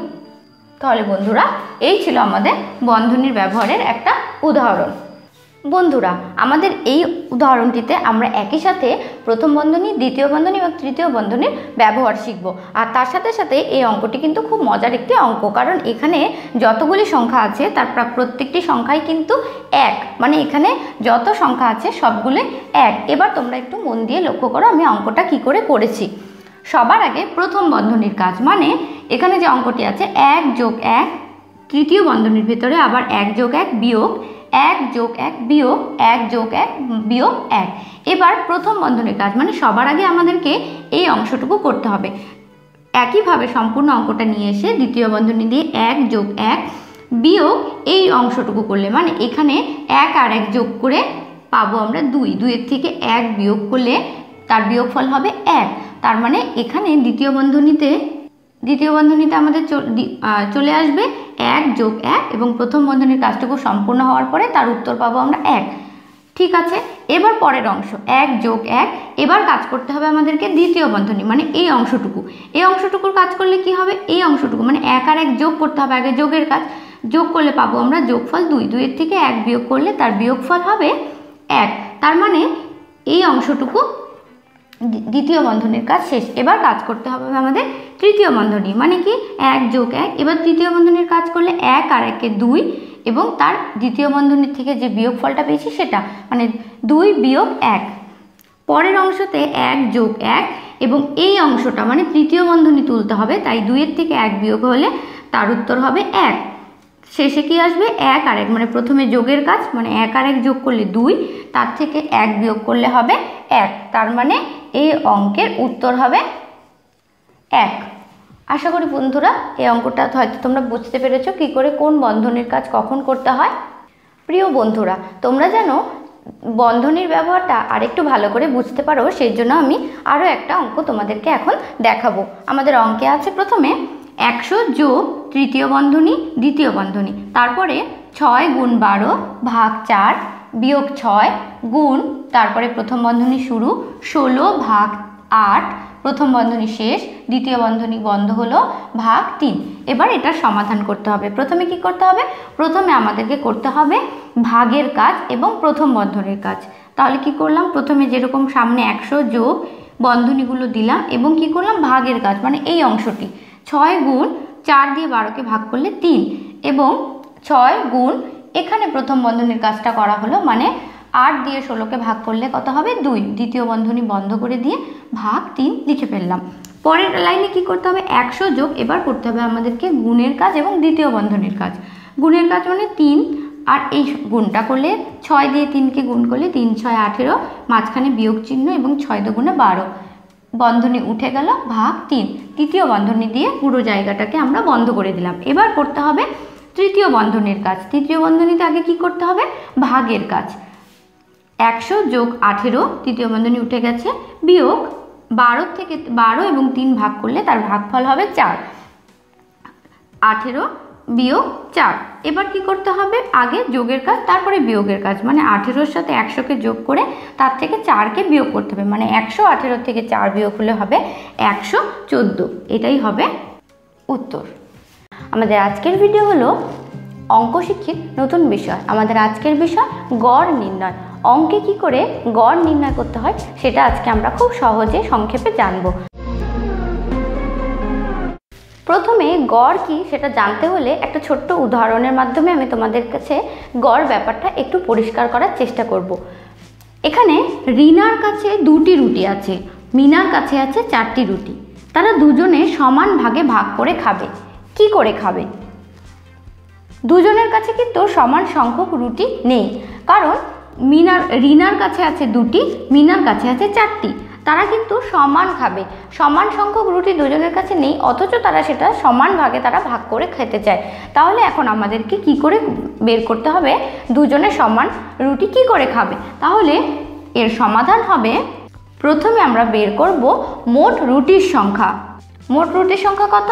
একজনের কাছে আছে 2টি, আরেকজনের কাছে আছে 4টি, সমান সমান কটি? 6টি। এবার তারা সমানভাবে খেতে চায়, তাহলে সমানভাবে খাওয়ার জন্য সেই রুটিটাকে সমান ভাগে ভাগ করতে হবে। তাহলে প্রত্যেকে তারা খাবে সমানভাবে যদি খেতে চায় তাহলে সেই রুটির সংখ্যাটাকে সমান ভাগে দুজনের মধ্যে ভাগ করতে হবে। দুজনের মধ্যে ভাগ করলে তাহলে সেই মোট রুটির সংখ্যাকে 2 ভাগে ভাগ করতে হবে, তাই 2 দিয়ে ভাগ করলে বেরোবে 3। তাহলে সংখ্যাটি বেরোচ্ছে কত? 3। তাহলে উত্তরটি হবে, তাহলে তারা সমান ভাগে যদি রুটি ভাগ করে খেতে চায় তাহলে এক একজনে গড়ে কটি রুটি খাবে? তাহলে গড় হলো গড় মান 3। তার মানে তারা এক একজনে 3টি করে রুটি খাবে। তাহলে এটাই ছিল গড়। গড় বলতে গেলে আমরা এই সংখ্যাটিকে বলবো গড়। তাহলে এই 3 হচ্ছে গড় মান। আশা করি বন্ধুরা উদাহরণটাতে তোমরা একটু হলেও বুঝতে পেরেছো যে গড় মান কি করে বের করতে হয়। আমরা এখন গড় মান নিয়ে আরও একটু বিস্তারিতভাবে আলোচনা করব। এবার আমরা তাহলে আলোচনা করব গড় মান কি। যখন মোট সংখ্যা সমান ভাগে ভাগ করা হয় তখন যে মান পাওয়া যায় সেটি গড় মান। গড় মান কি? যখন কোনো সংখ্যা সমান ভাগে ভাগ করা হয় আর তখন যে মানটি পাওয়া যায় সেটাই হচ্ছে গড় মান। তাহলে গড় মান সমান সমান কি হবে? গড় মান মানে হচ্ছে মোট সংখ্যাগুলির সমষ্টি ভাগ যতগুলি সংখ্যা নেওয়া হয়েছে তার সংখ্যা। আবারও এই সূত্রটা যদি তোমরা মনে রাখো তাহলে কিন্তু গড় বের করা তোমাদের ক্ষেত্রে একেবারেই সহজ হয়ে যাবে। মানে মোট সংখ্যাগুলির সমষ্টি, আমরা আগের উদাহরণটাতে কি দেখলাম? মোট সংখ্যাগুলির সমষ্টি কত ছিল? 2টি রুটি এবং 4টি রুটি, মানে সমান সমান কটি রুটি ছিল? 6টি। এবার যতগুলি সংখ্যা ছিল, কারণ তারা ছিল মাত্র 2 জন, তাই 6-এর সাথে 2কে ভাগ করা হয়েছে, সমান সমান গড় মান বেরিয়েছে 3। তাহলে 3 ছিল সমস্যাটি, মানে আগের যে অঙ্কটি তার উত্তর। তার মানে তাদের গড় মান ছিল 3। তাহলে এই ছিল গড় মান বের করার একটা সহজ পদ্ধতি। বন্ধুরা চলে এসেছি আমাদের অনুশীলনের প্রথম অঙ্ক নিয়ে। আমাদের প্রথম অঙ্কে কি আছে? 3টি পরিবারের লোক সংখ্যা যথাক্রমে 4 জন, 7 জন ও 7 জন। তাহলে পরিবার পিছু গড় লোক সংখ্যা কত? আবার পড়ছি, 3টি পরিবারের লোক সংখ্যা যথাক্রমে 4 জন, 7 জন ও 7 জন। তাহলে পরিবার পিছু গড় লোক সংখ্যা কত? এবার আমরা চলে যাব এই অঙ্কটির সমাধান করতে। তাহলে প্রথমেই বের করতে হবে মোট লোক সংখ্যা। মোট লোক সংখ্যা কত? 4 জন। মোট লোক সংখ্যা 4 জন, 7 জন, 7 জন। এটা সমষ্টি, এটার যোগফল কত হবে? 3টি পরিবারের মোট লোক সংখ্যা হচ্ছে 18 জন। এবার কি করতে হবে? মোট যে লোক সংখ্যাটা সেটা দিয়ে যতটি পরিবার আছে সেই সংখ্যাটাকে ভাগ করতে হবে। সমান সমান 18 ভাগ 3 জন। তাহলে বন্ধুরা এই যে অঙ্কটি আছে এর গড় মান হচ্ছে 6 জন। তাহলে উত্তরটা কি আসবে? উত্তর হবে, তাহলে পরিবার পিছু গড় লোক সংখ্যা কত? গড় লোক সংখ্যা 6 জন। তাহলে বন্ধুরা এই ছিল আমাদের আজকে অনুশীলনীর 2 নম্বর অঙ্ক। আশা করি অঙ্কটা তোমরা সবাই বুঝতে পেরেছো। আমাদের এবারের অঙ্কটি আমি তোমাদের পড়ে শোনাচ্ছি। একটি নেমন্তন্ন বাড়িতে রাম 8টি রসগোল্লা খেয়েছে, রহিম খেয়েছে 4টি ও বিল্টু খেয়েছে 15টি। তাহলে তারা গড়ে কয়টি রসগোল্লা খেয়েছে? আবারও পড়ছি, একটি নেমন্তন্ন বাড়িতে রাম 8টি রসগোল্লা খেয়েছে, রহিম খেয়েছে 4টি, বিল্টু খেয়েছে 15টি। তাহলে তারা গড়ে কটি রসগোল্লা খেয়েছে? এর সমাধান কি হবে? তাহলে প্রথমে আমাদেরকে বের করতে হবে মোট রসগোল্লার সংখ্যা, মানে তারা 3 জনে মিলে মোট কতগুলি রসগোল্লা খেয়েছে। তাহলে মোট রসগোল্লার সংখ্যা কতগুলি? 8, 4 এবং 15, এদের যোগফল হবে 27টি। তাহলে 8, 4, 15 এই তিনটির যোগফল হচ্ছে 27টি। তাহলে তারা গড়ে কয়টি রসগোল্লা খেয়েছে? সুতরাং গড় সংখ্যা 27টি ভাগ তারা মোট কতজন খেয়েছে? 3 জন। তাহলে গড়ে রসগোল্লার সংখ্যা হবে কতটি করে? 9টি। 27টি রসগোল্লা মোট 3 জনে মিলে খেয়েছে, তাই 27কে 3 দিয়ে ভাগ করা হলো, মোট বেরোলো তার ভাগফল 9টি। তাহলে উত্তর হবে তারা গড়ে 9টি গোল্লা খেয়েছে। তাহলে বন্ধুরা এটা ছিল আমাদের আরেকটা নমুনা। এবার আমরা আরেকটি ধরনের সমস্যার সমাধান করব। এটা হচ্ছে গড় বের করার আরও একটা অঙ্ক। 20 থেকে 28 পর্যন্ত সংখ্যাগুলির গড় নির্ণয় করো। 20 থেকে 28 পর্যন্ত যে সংখ্যাগুলি আছে সেই সংখ্যাগুলির গড় আমাদেরকে এবার বের করতে হবে। তাহলে সবার প্রথমে সমষ্টি বের করতে হবে। সমষ্টি বের করতে হলে 20 থেকে 28 পর্যন্ত সংখ্যাগুলি হলো কত? সংখ্যাগুলির সমষ্টি বের করব। 20, 20 পরে 21, 22, 23, 24, 25, 26, 27 এবং 28। এই সংখ্যাগুলির সমষ্টি কত হবে? সমষ্টিটা আমি তোমাদেরকে একবারই দেখাচ্ছি। এই যে সংখ্যাগুলি আছে এই সংখ্যাগুলির সমষ্টি হবে 216। আমি কিন্তু সংখ্যাটাকে আলাদাভাবে যোগ করে তোমাদেরকে একবারই ফলাফলটা দেখালাম। এবার এই যে সংখ্যাটা আছে এই সংখ্যাটা হচ্ছে এই 20 থেকে 28 পর্যন্ত সংখ্যার সমষ্টি। এবার এই সংখ্যাটির গড় মান বের করতে হবে। তাহলে সুতরাং গড় মান হবে কত হবে? 216কে এবার কত দিয়ে ভাগ করতে হবে? যেহেতু এখানে কতগুলি সংখ্যা আছে, 1 2 3 4 5 6 7 8 9, মানে এখানে মোট সংখ্যা আছে 9টি। তাহলে 216কে 9 দিয়ে ভাগ করতে হবে। 9 দিয়ে যদি 216কে ভাগ করা হয় তাহলে এর ভাগফল হবে 24। আমি তোমাদেরকে ভাগফলটা একেবারে দেখালাম। তাহলে 20 থেকে 28 পর্যন্ত সংখ্যাগুলির গড় মান হবে 24। এবারের অঙ্কটি আমরা দেখব কি আছে। 3টি ঝুড়িতে প্রথমটিতে 280টি লেবু, দ্বিতীয়টিতে 255টি, তৃতীয়টিতে 250টি ও চতুর্থ ঝুড়িতে 215টি লেবু আছে। ঝুড়িগুলিতে গড়ে কয়টি করে লেবু আছে? তাহলে বন্ধুরা এবার মোট গড় সংখ্যা বের করতে হবে যে গড়ে মোট কত লেবু আছে। তাহলে একইভাবে শুরু করছি সমাধান। কি প্রথমে কি লিখতে হবে? মোট লেবুর সংখ্যা। মোট লেবুর সংখ্যা কত? আমি একটু নিচেই লিখলাম 280 যোগ 255 যোগ 250 যোগ 215। এবার মোট লেবুর সংখ্যা। মোট লেবুর সংখ্যা বের করতে হবে আমাদেরকে। প্রথম, দ্বিতীয়, তৃতীয় এবং চতুর্থ 4টি ঝুড়ি মিলে যতগুলি লেবু দেওয়া আছে তাদেরকে কি করতে হবে? একইভাবে যোগ করতে হবে। তাহলে যোগ করলে এর যোগফল, এই যোগটা আমি তোমাদেরকে আলাদা করে এখানে করে দেখাচ্ছি। প্রথমে আছে 280, 255, 250, 215। এদের সবাই মিলে যোগ করলে কত হবে? 5 5 10 0 1 8 আর এখান থেকে 8 আর 1 9, 9 আর 5 কত? 14 15 16 17 18 19 আর 1 20, 20 0 হাতে 2। এই 1 2 3 4 5 5 2 যোগ করলে কত হবে? 1000। তাহলে এই মোট লেবুর সংখ্যা হবে 1000। এবার কি করতে হবে? সুতরাং এদের গড় বের করতে হবে। সুতরাং গড় লেবুর সংখ্যা 1000 ভাগ কত দিয়ে ভাগ করতে হবে? কটি ঝুড়ি আছে? মোট ঝুড়ি আছে 4টি। তাহলে মোট লেবুর সংখ্যাকে 4 দিয়ে ভাগ করতে হবে। 4 দিয়ে যদি ভাগ করা যায় তাহলে কত হবে ভাগফল? বন্ধুরা আমি ভাগফলটা তোমাদেরকে সাইড করে দেখিয়ে দিচ্ছি। 1000কে 4 দিয়ে ভাগ করলে প্রথমে দুটো, 4 দুগুণ 8, 10 থেকে 8 বিয়োগ হলে 2, 0 নামবে, 4 5 20 মিলে গেল আর এই শূন্যটি পাশে বসলো। তাহলে এই ভাগফল হবে 250টি। তাহলে উত্তর কি হবে?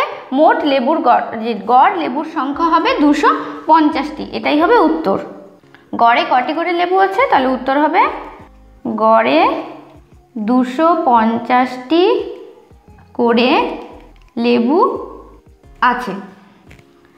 তাহলে বন্ধুরা এই ছিল আমাদের আজকের গড় নির্ণয়। আমাদের আজকের বিষয় হচ্ছে দশমিক মুদ্রা সম্পর্কে ধারণা। কেমন আছো দর্শক বন্ধুরা? আশা করি সবাই ভালো আছো, সুস্থ আছো। বন্ধুরা আজকে আমরা আমাদের ভিডিওতে আলোচনা করব আরও একটা অঙ্ক শিখির নতুন অধ্যায়। আজকে আমরা জানব মুদ্রা অর্থাৎ টাকা পয়সা সম্পর্কিত কিছু অঙ্ক। বন্ধুরা, যেহেতু আমি ভারতবর্ষে থাকি তাই আমি আজকে আলোচনা করব ভারতবর্ষের মুদ্রা ব্যবস্থা নিয়ে, বা ভারতবর্ষে যে সমস্ত মুদ্রা প্রচলন ছিল বা বর্তমানে এখন যে সমস্ত মুদ্রার প্রচলন আছে সে সমস্ত কিছু অঙ্ক নিয়ে আমি আজকে ভিডিওতে আলোচনা করব। আমাদের দেশে আগে যে মুদ্রা ব্যবস্থার প্রচলন ছিল তা ছিল 64 পয়সা 1 টাকা, আর সেই হিসাবেই টাকা, আনা এবং পয়সার চল ছিল।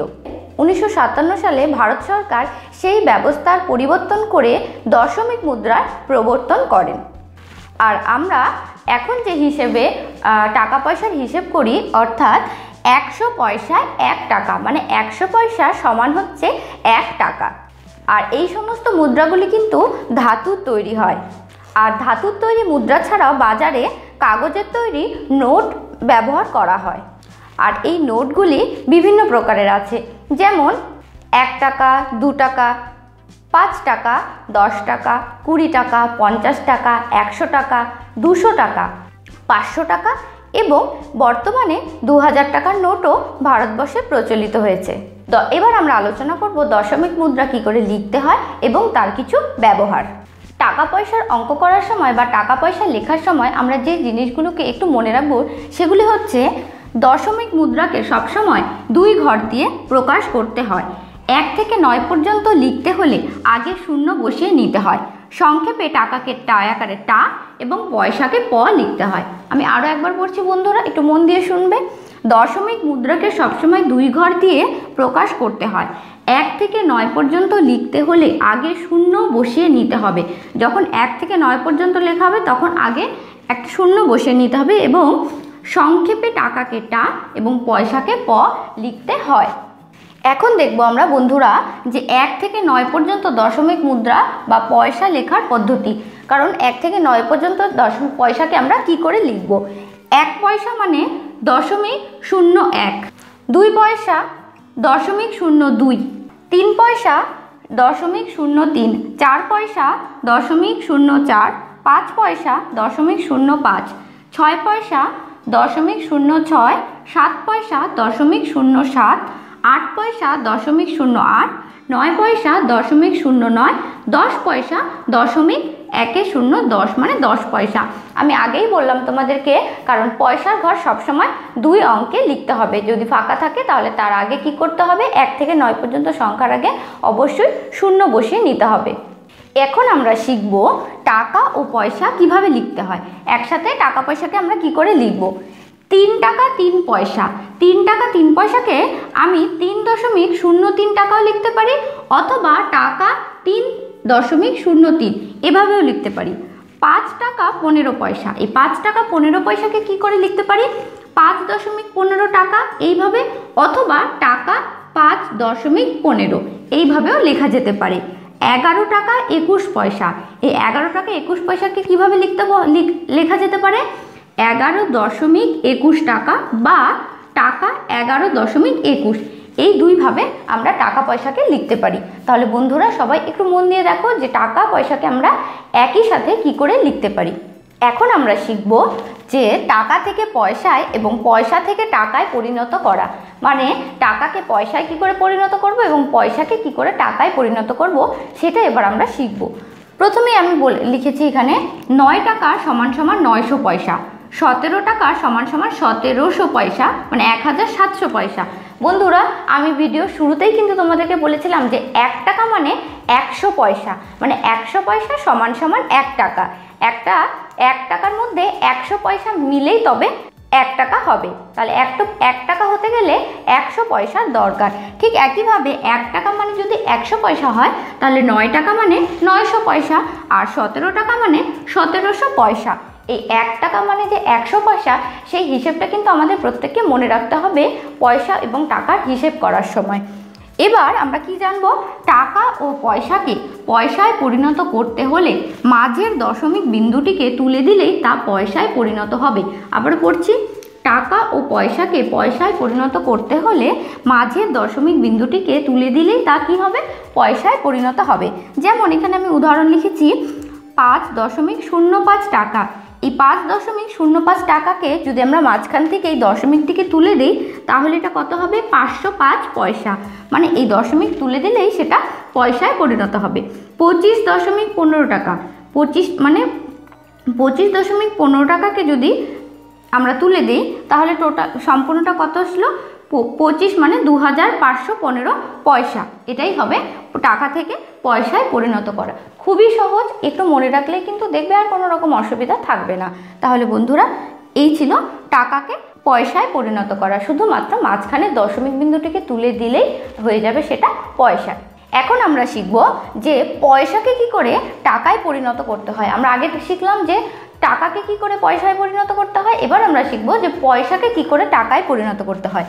পয়সাকে টাকায় পরিণত করতে হলে পয়সার অঙ্কের ডান দিক থেকে 2 ঘর গুণে তারপর দশমিক বিন্দু বসালেই হবে। একদমই সহজ। কি করতে হবে? এখানে যেরকম আছে উদাহরণে 221 পয়সা, এই 221 পয়সাকে টাকায় পরিণত করতে হলে অঙ্কের কোন দিক থেকে? অঙ্কের ডান দিক থেকে 2 ঘর গুণে, মানে 1 2 2 ঘর গুণে মাঝখানে একটা দশমিক, 1 2 এই 2 ঘর গুণে মাঝখানে দশমিক বসিয়ে দিলে সেটা টাকায় পরিণত হলো। অর্থাৎ এখানে 2.21 টাকা মানে 2 টাকা 21 পয়সা। ঠিক একইভাবে যদি আমি আরেকটি লিখি যে 475 পয়সা, না আমি একটা বড় সংখ্যায় লিখছি, আমি একটা 4 অঙ্কের সংখ্যায় লিখছি 127 পয়সা। একে যদি এখন আমরা টাকায় পরিণত করি তাহলে কি করতে হবে? ডান দিক থেকে 2 ঘর গুণে, মানে 1 2 কত হবে?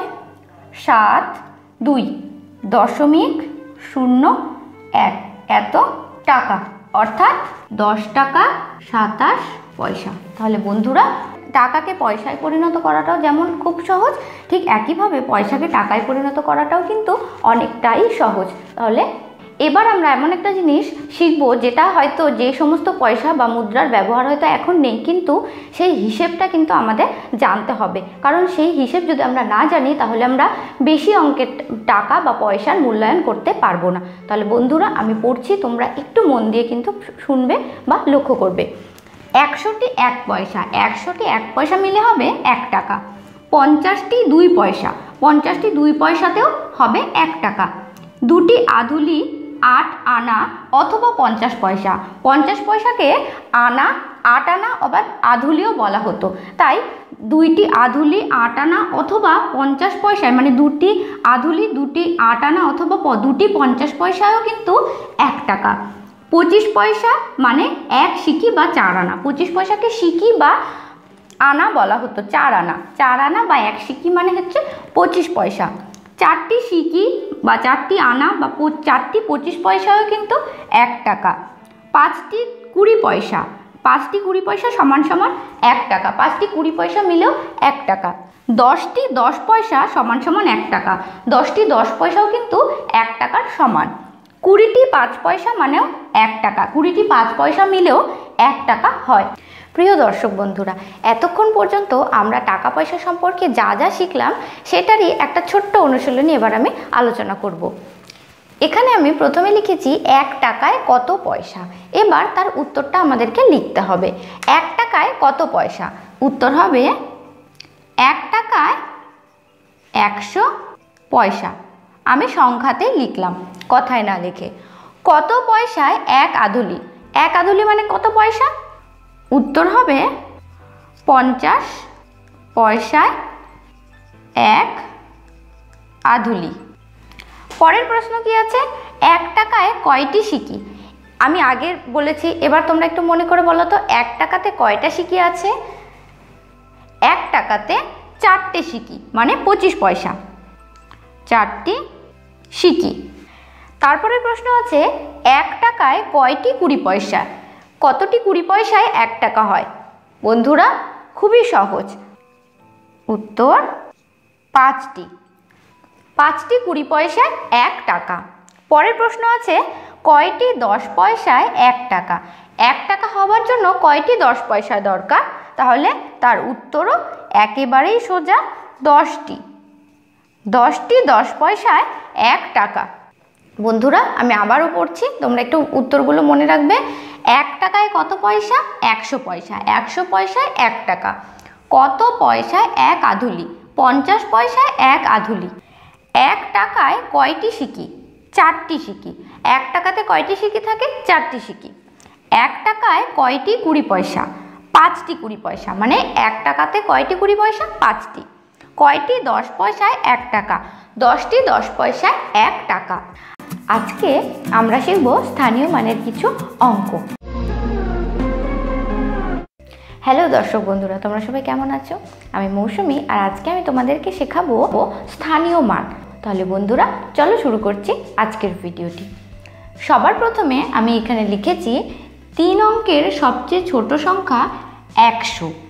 আমরা কিন্তু এর আগে পুরনো একটা অঙ্কের ভিডিওতে ক্ষুদ্রতম সংখ্যা বৃহত্তম সংখ্যা নিয়ে আলোচনা করেছিলাম, তাই আমি আজকে শুরু করছি 100কে নিয়ে। কারণ 3 অঙ্কের সবচেয়ে ছোট সংখ্যা 100 বা 100।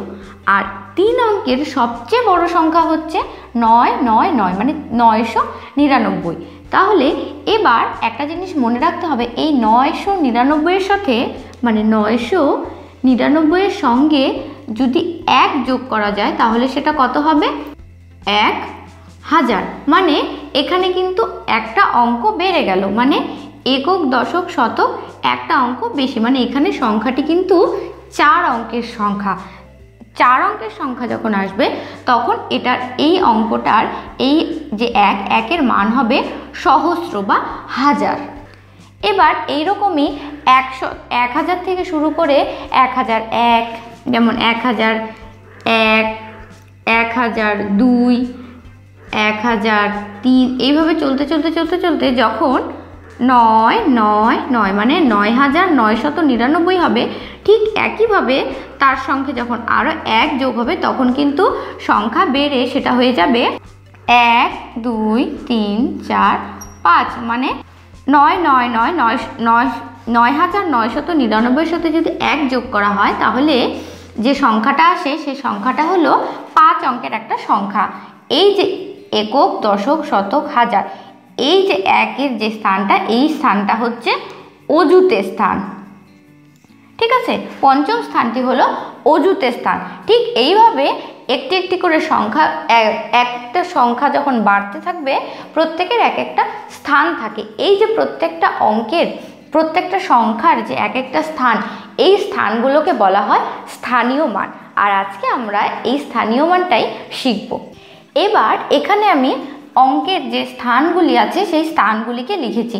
আমি আগেও তোমাদের বলেছি, আজকে আবার বলছি, আমরা যখন কোনো স্থানীয় মান লিখব তখন শুরু করতে হবে হাতের ডান দিক থেকে, মানে এককের থেকে।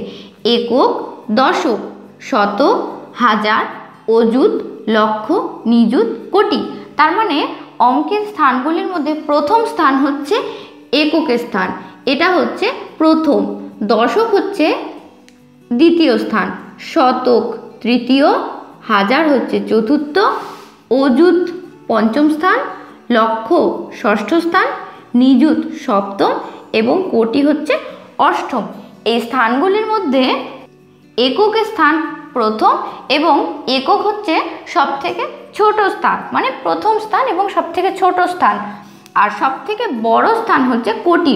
কোটি মানে অষ্টম স্থান। অষ্টম স্থান হচ্ছে কোটি। কোটি হচ্ছে স্থানীয় মানগুলির মধ্যে যে মান আছে তার সব থেকে বড় স্থান হচ্ছে কোটি স্থান। ঠিক আছে, তাহলে বন্ধুরা এবার আমরা একটা উদাহরণ দিয়ে ব্যাপারটাকে আরেকটু পরিষ্কার করার চেষ্টা করব।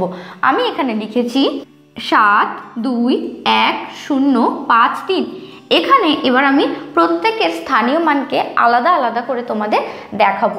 তাহলে সবার আগে আমাদেরকে 7 এর স্থানীয় মানকে লিখতে হবে। 7 এর স্থানীয় মান কত? 7কে আমি লিখব 1 2 3 4 5, পরপর 5খানা শূন্য বসিয়ে দেব। 1 2 3 4 5। তাহলে 7 এর স্থানীয় মান কত? একক, দশক, শতক, হাজার, অযুত, লক্ষ, মানে 7 লক্ষ। 7 এর স্থানীয় মান হচ্ছে 7 লক্ষ। পরের সংখ্যা চলে যাব। পরের সংখ্যা হচ্ছে 2। আমি এখানে কমা কমা দিয়ে লিখছি, সবটা লিখছি না। 2 এর স্থানীয় মান 2কে লিখব এবং পরের সংখ্যাগুলি গুনে গুনে পরপর শূন্য দিয়ে দেব। যেমন 1 2 3 4, 2 এর পরে 4টে শূন্য। একক, দশক, শতক, হাজার। দুইয়ের স্থানীয় মান কত? একক, দশক, শতক, হাজার। অযুত বন্ধুরা, আরেকটা জিনিস তোমাদের মনে রাখতে হবে, সেটা হচ্ছে অযুত মানে পঞ্চম স্থান এবং নিযুত, এই যে দুটি স্থান আছে, এই স্থান দুটি আমরা লেখার সময় কিন্তু সাজানোর সময় লিখব, কিন্তু যখন আমরা কোনো সংখ্যাকে মানে কোনো অঙ্ককে যখন কথায় লিখব তখন কিন্তু অযুত আর নিযুত এদেরকে আলাদা করে লেখা হয় না। তাদের বদলে কি করতে হয়? অযুত এবং হাজার মিলে সম্পূর্ণটাকে হাজার, নিযুত আর লক্ষ এই দুটো মিলে সম্পূর্ণটাকে লক্ষ হিসাবে ধরতে হবে। এখানেও ঠিক একই রকম দুইয়ের স্থানীয় মান বের করতে গিয়ে কি দেখলাম আমরা? একক, দশক, শতক, হাজার, অযুত। দুই অযুত কিন্তু লিখবো না, এখানে আমি লিখবো হচ্ছে দুইয়ের স্থানীয় মান হচ্ছে 20,000। আমি এখানে দুইয়ের স্থানীয় মানটা এখানে অযুতই রাখছি, পরে তোমাদেরকে আমি আরেকটা উদাহরণে ব্যাপারটাকে আরো সুন্দর করে দেখাচ্ছি। পরে স্থানীয় মানটা, যেহেতু এখানে আমি তোমাদের স্থানীয় মান শেখাচ্ছি, তাই দুই অযুতের ঘরে আছে, তাই দুইয়ের স্থানীয় মান যে অযুত সেটা অযুতই লিখলাম। পরে একের স্থানীয় মান কত? একের পরে 1, 2, 3, তিনখানা শূন্য মানে হচ্ছে একক, দশক, শতক, হাজার। একের স্থানীয় মান হচ্ছে হাজার। শূন্য আছে, শূন্যরও কিন্তু একটা স্থান আছে। শূন্য কার স্থানে বসে আছে? একক, দশক, শতক। শূন্য স্থান হচ্ছে 1, 2, 3 শতক। পাঁচেরও একটা স্থান আছে, পাঁচ কার স্থানে বসে আছে? 5 আছে দশকের স্থানে, তার মানে এটা হচ্ছে 5 স্থানীয় মান। এর 3 স্থানীয় মান হচ্ছে 3 বসে আছে এককের ঘরে, তাহলে 3 একক। এবার বন্ধুরা এই সম্পূর্ণ সংখ্যাটাকে প্রত্যেকের আলাদা আলাদা স্থান মানে কে কোন স্থানে বসে আছে সেই স্থানগুলো আমি তোমাদেরকে আলাদা আলাদা করে দেখালাম। মানে 7 হচ্ছে লক্ষ, 2 অযুত, 1 হাজার, 0 শতক, 5 দশক, 3 একক। এইবারে এই সম্পূর্ণ সংখ্যাটাকে যদি আমি কথায় লিখি তাহলে সেটা কীরকম হবে? 3-এর নিচে আমি একক, 5-এর নিচে দশক, 0-এর নিচে শতক, 1-এর নিচে হাজার, 2-এর নিচে অযুত এবং 7-এর নিচে লক্ষ। প্রত্যেককে আমি আলাদা আলাদা স্থানীয় মান সংক্ষেপে লিখে দেখালাম। এবার এটাকে আমি কথায় লিখেছি। কি প্রথমে সবসময় লেখার সময় যখন আমরা কথায় লিখব তখন বড় অঙ্ক থেকে মানে যত বড় অঙ্ক থাকবে সেদিক থেকে লিখতে হবে।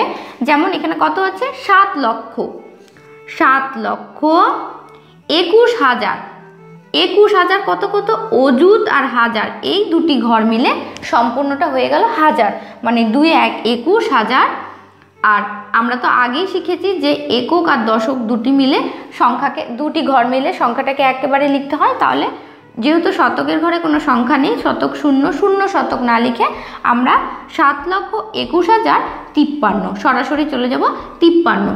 ঠিক আছে বন্ধুরা, এই ছিল সংখ্যা থেকে কথায় লেখা স্থানীয় মানের একটা উদাহরণ। এবার বন্ধুরা আমি তোমাদেরকে মনে রাখার মতন 2-3টে কথা লিখে দেখাবো, যেগুলো স্থানীয় মান অঙ্ক করার সময় কিন্তু তোমাদের সব সময় মনে রাখতে লাগবে। তাহলে চলো দেখে নিই সেই 3-4টে কথা কি কি। প্রথম নিয়মটি হচ্ছে কোনো সংখ্যাকে কথায় বা অঙ্কে প্রকাশ করার সময় স্থানীয় মানের ছককে সাজিয়ে নিতে হবে। এটা হচ্ছে সবথেকে প্রথম নিয়ম, যে কোনো সংখ্যাকে যখন অঙ্কে অথবা কথায় লিখব তখন সেটাকে সবার আগে কি করতে হবে? সবার আগে সেটাকে ছকে সাজিয়ে নিতে হবে। দ্বিতীয় নিয়মটি হচ্ছে কথায় প্রকাশিত কোনো সংখ্যাকে অঙ্কে লেখার সময় যে স্থানীয় মানের উল্লেখ নেই সেই ঘরে 0 বসাতে হবে। যেমন একটা উদাহরণ আছে এখানে 2003, আমি লিখেছি একক, দশক, শতক, হাজার। হাজারের ঘরে 2, 3 শুধু 3 মানে এককের অঙ্ক, তাই 3 হচ্ছে এককের ঘরে বসেছে 2003। এখানে দশক এবং শতকের ঘরে কিন্তু কোনো সংখ্যার উল্লেখ নেই, তাই এই ঘর দুটিতে কি করতে হয়েছে? 0 বসাতে হয়েছে 2003। তাহলে মনে থাকবে বন্ধুরা, যখন কথায় লেখার সময় বা অঙ্কে লেখার সময় সংখ্যাতে কি থাকবে? যে স্থানের কোনো উল্লেখ থাকবে না সেই ফাঁকা স্থানে 0 বসাতে হবে। 3 নম্বর নিয়ম হচ্ছে অযুত ও নিযুতের উল্লেখ কথায় প্রকাশ করার সময় থাকে না। আমরা যখন কথায় কোনো সংখ্যাকে প্রকাশ করব তখন কিন্তু অযুত এবং নিযুত এই দুটি স্থানের কথা উল্লেখ থাকে না। কি করতে হবে? নিযুত ও লক্ষ মিলে লক্ষ এবং অযুত ও হাজার মিলে হবে হাজার। আমি আগেও তোমাদের বললাম, আবারও সেটা পরিষ্কার করে মনে রাখার জন্য বলছি যে অযুত এবং হাজার মিলে হাজার, নিযুত ও লক্ষ মিলে লক্ষ।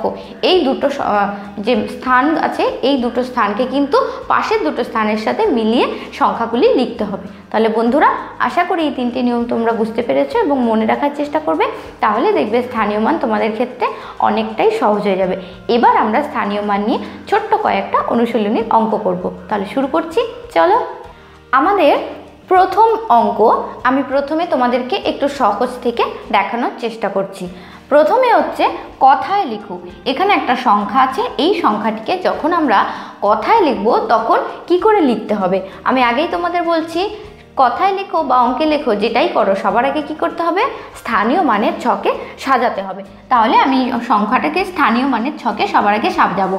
একক, দশক, শতক, হাজার, অযুত। একক, দশক, শতক, হাজার, অযুত। এবার কি করতে হবে? পরপর সংখ্যাগুলিকে লিখতে হবে।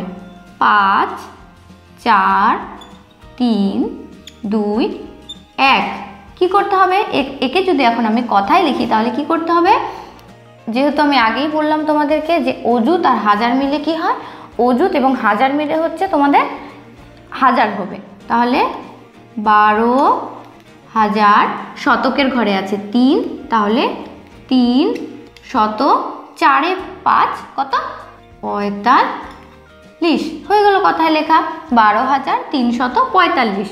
পরের সংখ্যাটিও একইভাবে প্রথমে স্থানীয় মানে সাজাবো। স্থানীয় মানে সাজালে হবে 5, 3, 4, 0, 0। এবার সংখ্যা কথায় লিখব। অযুত আর হাজার মিলে হাজার, তাহলে কত? 5 এ 3, 53,000। শতকের ঘরে 4, বাকি 2 ঘরে 0 আছে, তাহলে কত? 53,400। ব্যাস, শেষ। আশা করি বন্ধুরা তোমরা একটু বুঝতে পারছো। পরের অঙ্কে চলে আসছি। পরের অঙ্ক আছে অঙ্কে প্রকাশ করো। অঙ্কে প্রকাশ করতে হলেও কিন্তু আমাদেরকে স্থানীয় মানের ছক সাজিয়ে নিতে হবে। প্রথম সংখ্যাটি, প্রথমে কি আছে? 8,880। হাজার পর্যন্ত আমাদেরকে লিখে নিতে হবে। একক, দশক, শতক, হাজার। 8,880। 8,000, তার মানে হাজারের নিচে 8, 800, 880। 8 এ 0, 80। খুবই সহজ। 8,880। পরের উদাহরণটি কি আছে? 96,052।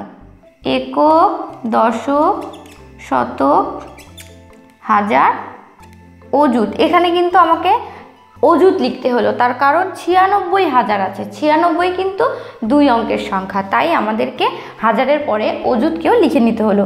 96, 9 6 96,000। 52, 52 2 অঙ্কের সংখ্যা, মানে একক এবং দশক। একক এবং দশক। আগের নিয়মে কি বললাম আমি? যে কোনো ঘর যদি উল্লেখ না থাকে, কোনো ঘর যদি ফাঁকা থাকে, তাহলে সেই ফাঁকা ঘরটাতে কি করতে হবে? আমাদেরকে 0 বসিয়ে নিতে হবে। তাহলে বন্ধুরা 96,052 এটাকে আমাদের অঙ্কে লেখা। দেখো 96,052।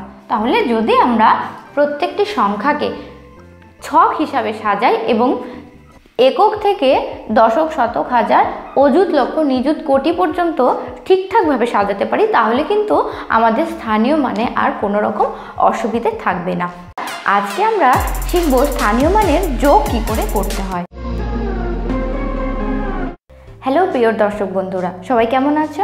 আশা করি সবাই ভালো আছো, সুস্থ আছো। আজকে আমি তোমাদেরকে যোগের জন্য প্রথমে একটা অঙ্ক করেছি এবং এই অঙ্কটা কি করে করতে হবে স্থানীয় মান হিসেবে সেটা আমি তোমাদেরকে আজকে করে দেখাবো এবং আরও পরবর্তী কিছু অঙ্ক তোমাদেরকে আমি দেখাবো। তাহলে বন্ধুরা চলো শুরু করছি। সবার আগে স্থানীয় মানে অঙ্কটিকে সাজানোর জন্য আমাদেরকে স্থানীয় মান বসাতে হবে। দশক, শতক, হাজার। যেহেতু এখানে 4টা এবং 5টাও আছে, 1 2 3 4 5 5টি অঙ্ক আছে, তাই আমি একক থেকে অযুত পর্যন্ত সংখ্যাগুলি লিখে নিলাম, স্থানীয় স্থানগুলি লিখে নিলাম। এবার আমি অঙ্ককে সাজাবো। 8 9 1 2 7, 5, 9, 7, 2, 1। বন্ধুরা আমাদের অঙ্ক সাজানো হয়ে গেছে। এবার আমরা যোগ করব। যোগ করার সময় আমরা সবাই জানি যে এককের অঙ্ক মানে হাতের ডান দিক থেকে অঙ্ক শুরু করতে হয়। শুরু করছি 7, 7, 1। 7 আর 7 আর 1 যোগ করলে কত হবে? 7, 7, 1। 7, 7, 14 আর 1 15। 15-র 5 আর 1টা পাশের সংখ্যায় গিয়ে যোগ হবে। 9, 2, 9 আর 2 11। 11 আর হাতে 1 যে ছিল সেটা যোগ করে হবে 12। 12-র 2 বসবে, পাশের 1 গিয়ে পাশের সংখ্যায় যোগ হবে। 5 আর 1 6 আর হাতের 1 মিলে হয়ে যাবে 7। এবার আর কোনো হাতের 1-এর দরকার নেই। 9 আর এখানে আছে 2। 9 আর 2 যোগ করে হবে 11-র 1। ঠিক পাশে আবার 1 যোগ হয়ে 8 আর 1 9। তাহলে বন্ধুরা অঙ্কটা দেখো তোমরা। সম্পূর্ণ অঙ্কটাকে আমরা স্থানীয় মান হিসেবে সাজিয়ে যেটা পেলাম এটাই হবে এই অঙ্কের যোগফল। যোগফল সমান সমান কত? 9, 1, 7, 2, 5।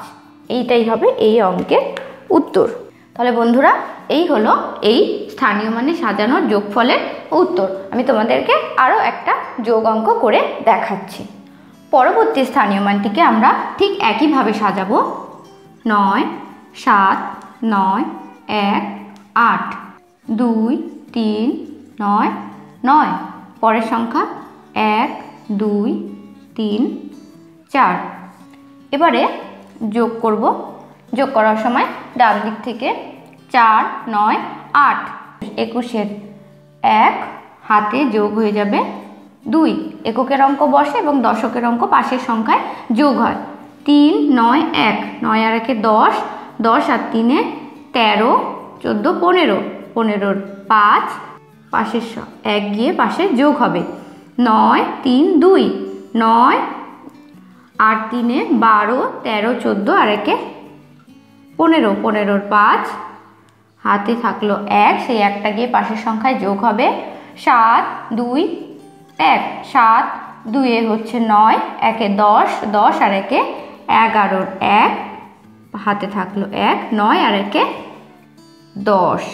এবারে কিন্তু 10 2 অঙ্কের সংখ্যা আছে, তাই অযুতের পাশে এবার কিন্তু এককের পাশে লক্ষকে বসাতে হবে। তার কারণ যোগ করার পরে আমাদের একটি অঙ্ক বেড়ে গেল, তাই পাশের স্থানটিকে বোঝানোর জন্য আমি আরও একটা স্থান এখানে বাড়িয়ে দিলাম। তাহলে বন্ধুরা এই ছিল আমাদের পরের যোগ। উত্তর যোগফল।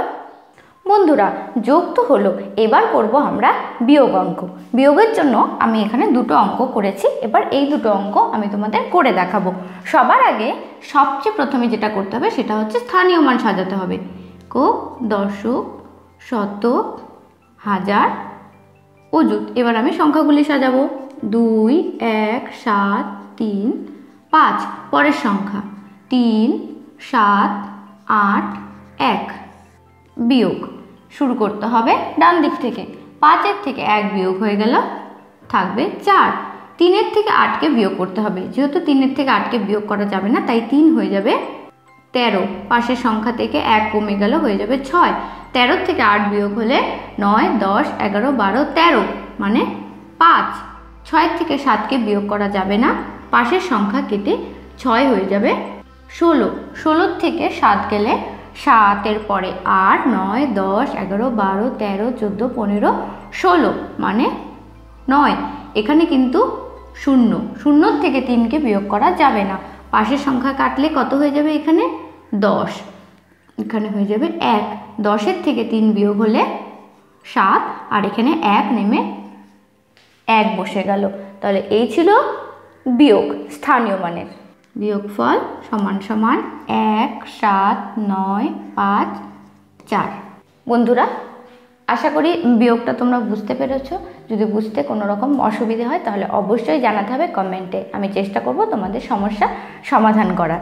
এবার চলে আসছি আমাদের পরের বিয়োগ অঙ্কটা। পরের বিয়োগ অঙ্কটা করার জন্য ঠিক একইভাবে আমাদের স্থানগুলি লিখে নিতে হবে। হাজার, অযুত, যেহেতু 1, 2, 3, 4, 5 অঙ্কের সংখ্যা আছে, তাই 5 পর্যন্তই আমি স্থান লিখে নিলাম। একক, দশক, শতক, হাজার, অযুত। সরি, আমি একটু নিচের থেকে লিখছি, নাহলে আমাদের বিয়োগ করতে অসুবিধা হবে। শতক, হাজার, অযুত। 7, 5, 6, 4, 2। পরের সংখ্যা 5, 6, 5, 4, 2। বিয়োগ করতে হবে। প্রথমে এককের অঙ্ক থেকে শুরু করতে হবে। 2-এর থেকে 2 বিয়োগ হয়ে গেলে হবে 0। 4-এর থেকেও 4 বিয়োগ হয়ে গেলে হয়ে যাবে 0। 6-এর থেকে 5 বিয়োগ হলে বিয়োগফল হবে 1। 5-এর থেকে কিন্তু 6কে বিয়োগ করা যাবে না, তাই পাশের সংখ্যা থেকে আমাদেরকে সংখ্যা ধার করতে হবে। 5 হয়ে যাবে 15। 15 থেকে যদি 6কে বিয়োগ করি তাহলে বিয়োগফল কত হবে? 6-এর পরে 7, 8, 9, 10, 11, 12, 13, 14, 15 মানে 9। এখানে 7-এর থেকে 1 কমে গেছে, তাই হবে 6। 6-এর থেকে 5 বিয়োগ করলে বিয়োগফল হবে 1। তাহলে বিয়োগফল দাঁড়ালো 19,100। উত্তর বিয়োগফল 19,100। তাহলে বন্ধুরা, এই ছিল আমাদের স্থানীয় মানের দুটি বিয়োগ অঙ্কের উদাহরণ। এবারে আমি তোমাদেরকে কিছু প্রশ্নের সমস্যার সমাধান করে দেখাবো স্থানীয় মানে সেটা কি করে করতে হয়। তাহলে চলো শুরু করছি। এবারে আমরা একটা অঙ্কের ভাষায় সমস্যার সমাধান করে তোমাদের দেখাবো। দেখো বন্ধুরা, আমি এখানে কি লিখেছি। শিক্ষক মশাই ছাত্রছাত্রীদের 89,949 লিখতে বললে। একটি ছেলে 89,959 লিখল। সে কত কম বা বেশি লিখল? এবারে বন্ধুরা, শিক্ষক মশাই যে সংখ্যাটা লিখতে বলেছে এবং একটি ছেলে যা লিখেছে, সে কম লিখেছে না বেশি লিখেছে, সে সংখ্যাটি ভুল লিখেছে।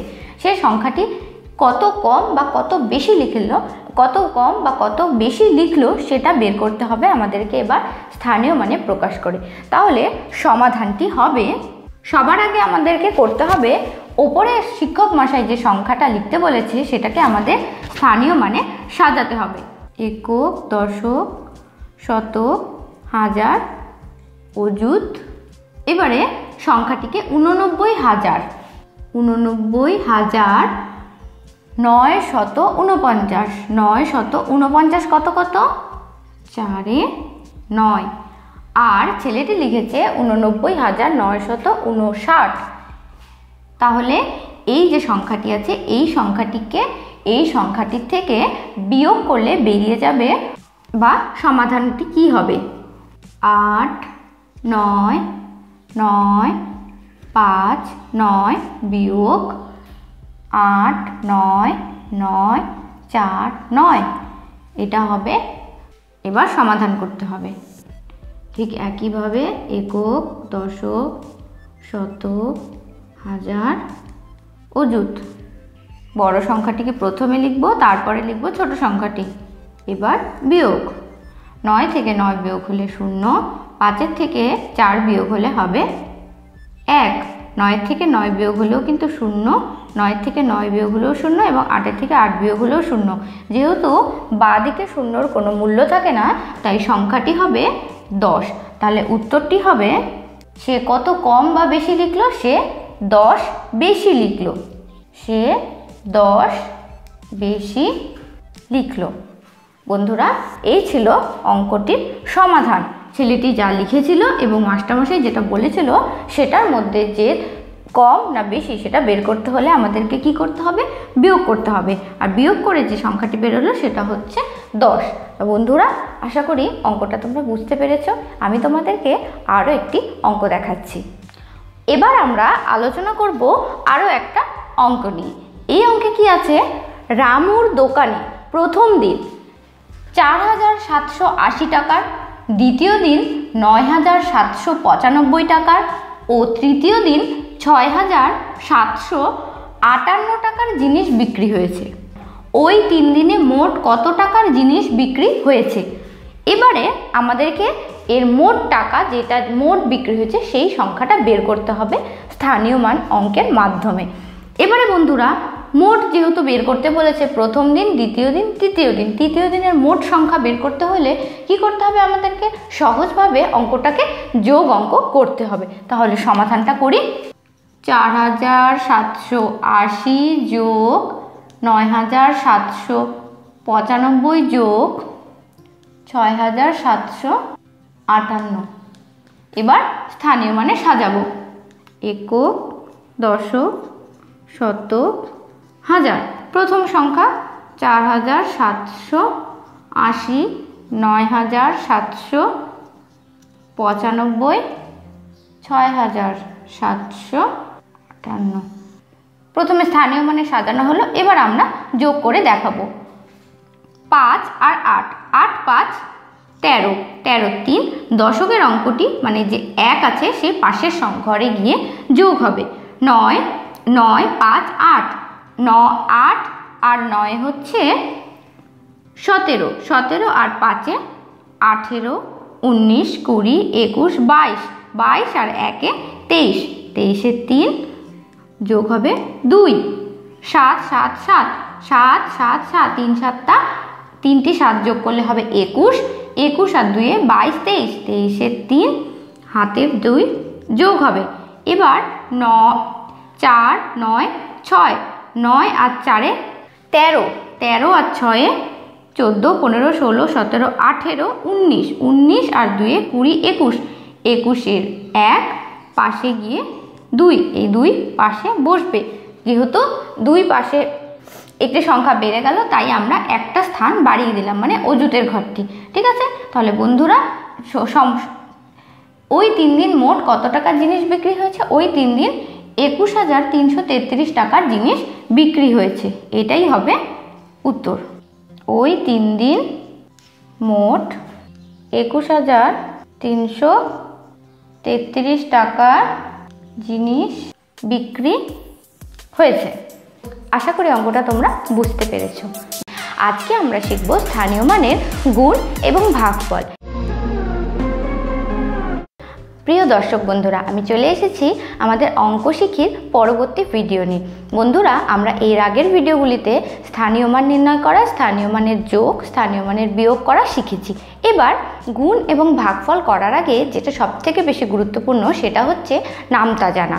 সেটা কিন্তু 1 থেকে 10, 10 থেকে 20 এবং প্রয়োজনে 25-এর ঘরের নামতা কিন্তু আমাদের সবাইকে মুখস্থ রাখতে হবে গুণ এবং ভাগ করার জন্য।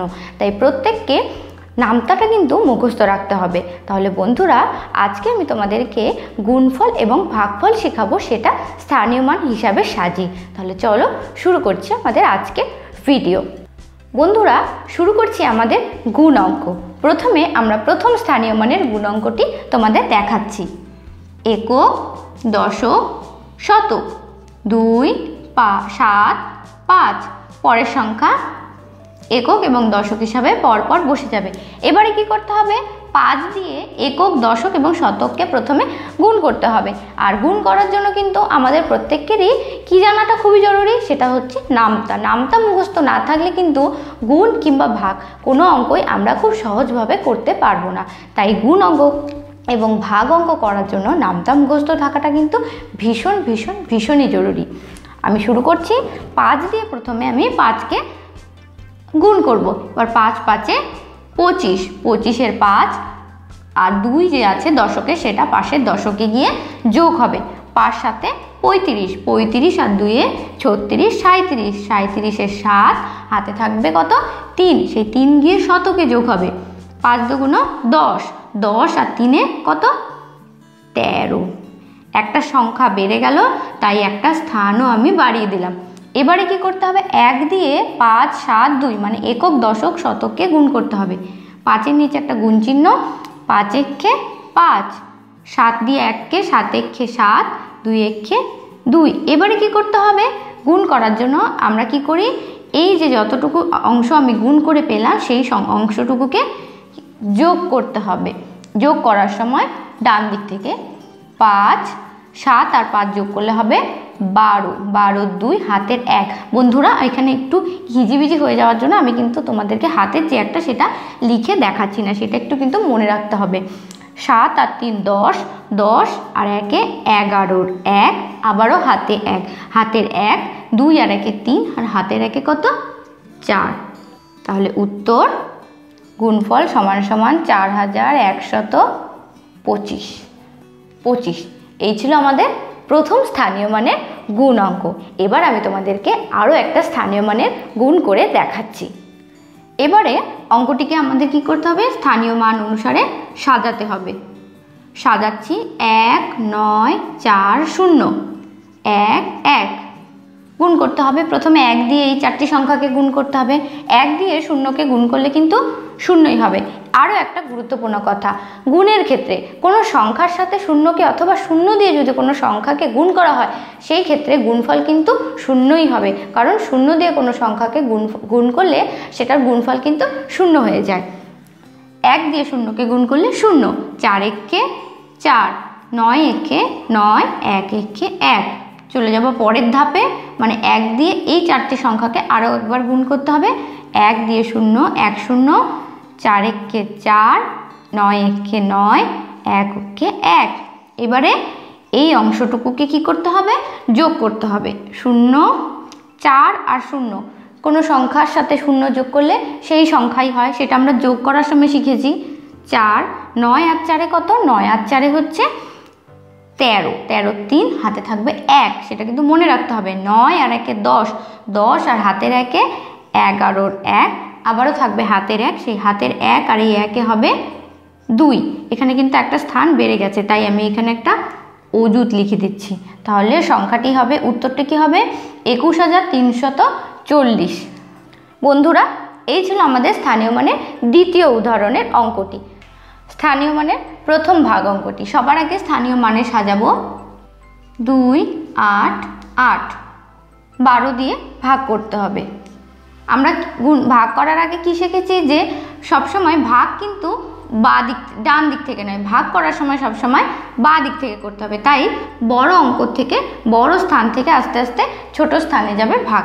তাই 12 দিয়ে যদি, এবার কি হবে, যেহেতু এখানেও 2 অঙ্কের সংখ্যা আছে, আমাকে 2টি অঙ্কের সংখ্যা নিয়ে অঙ্কটা শুরু করতে হবে।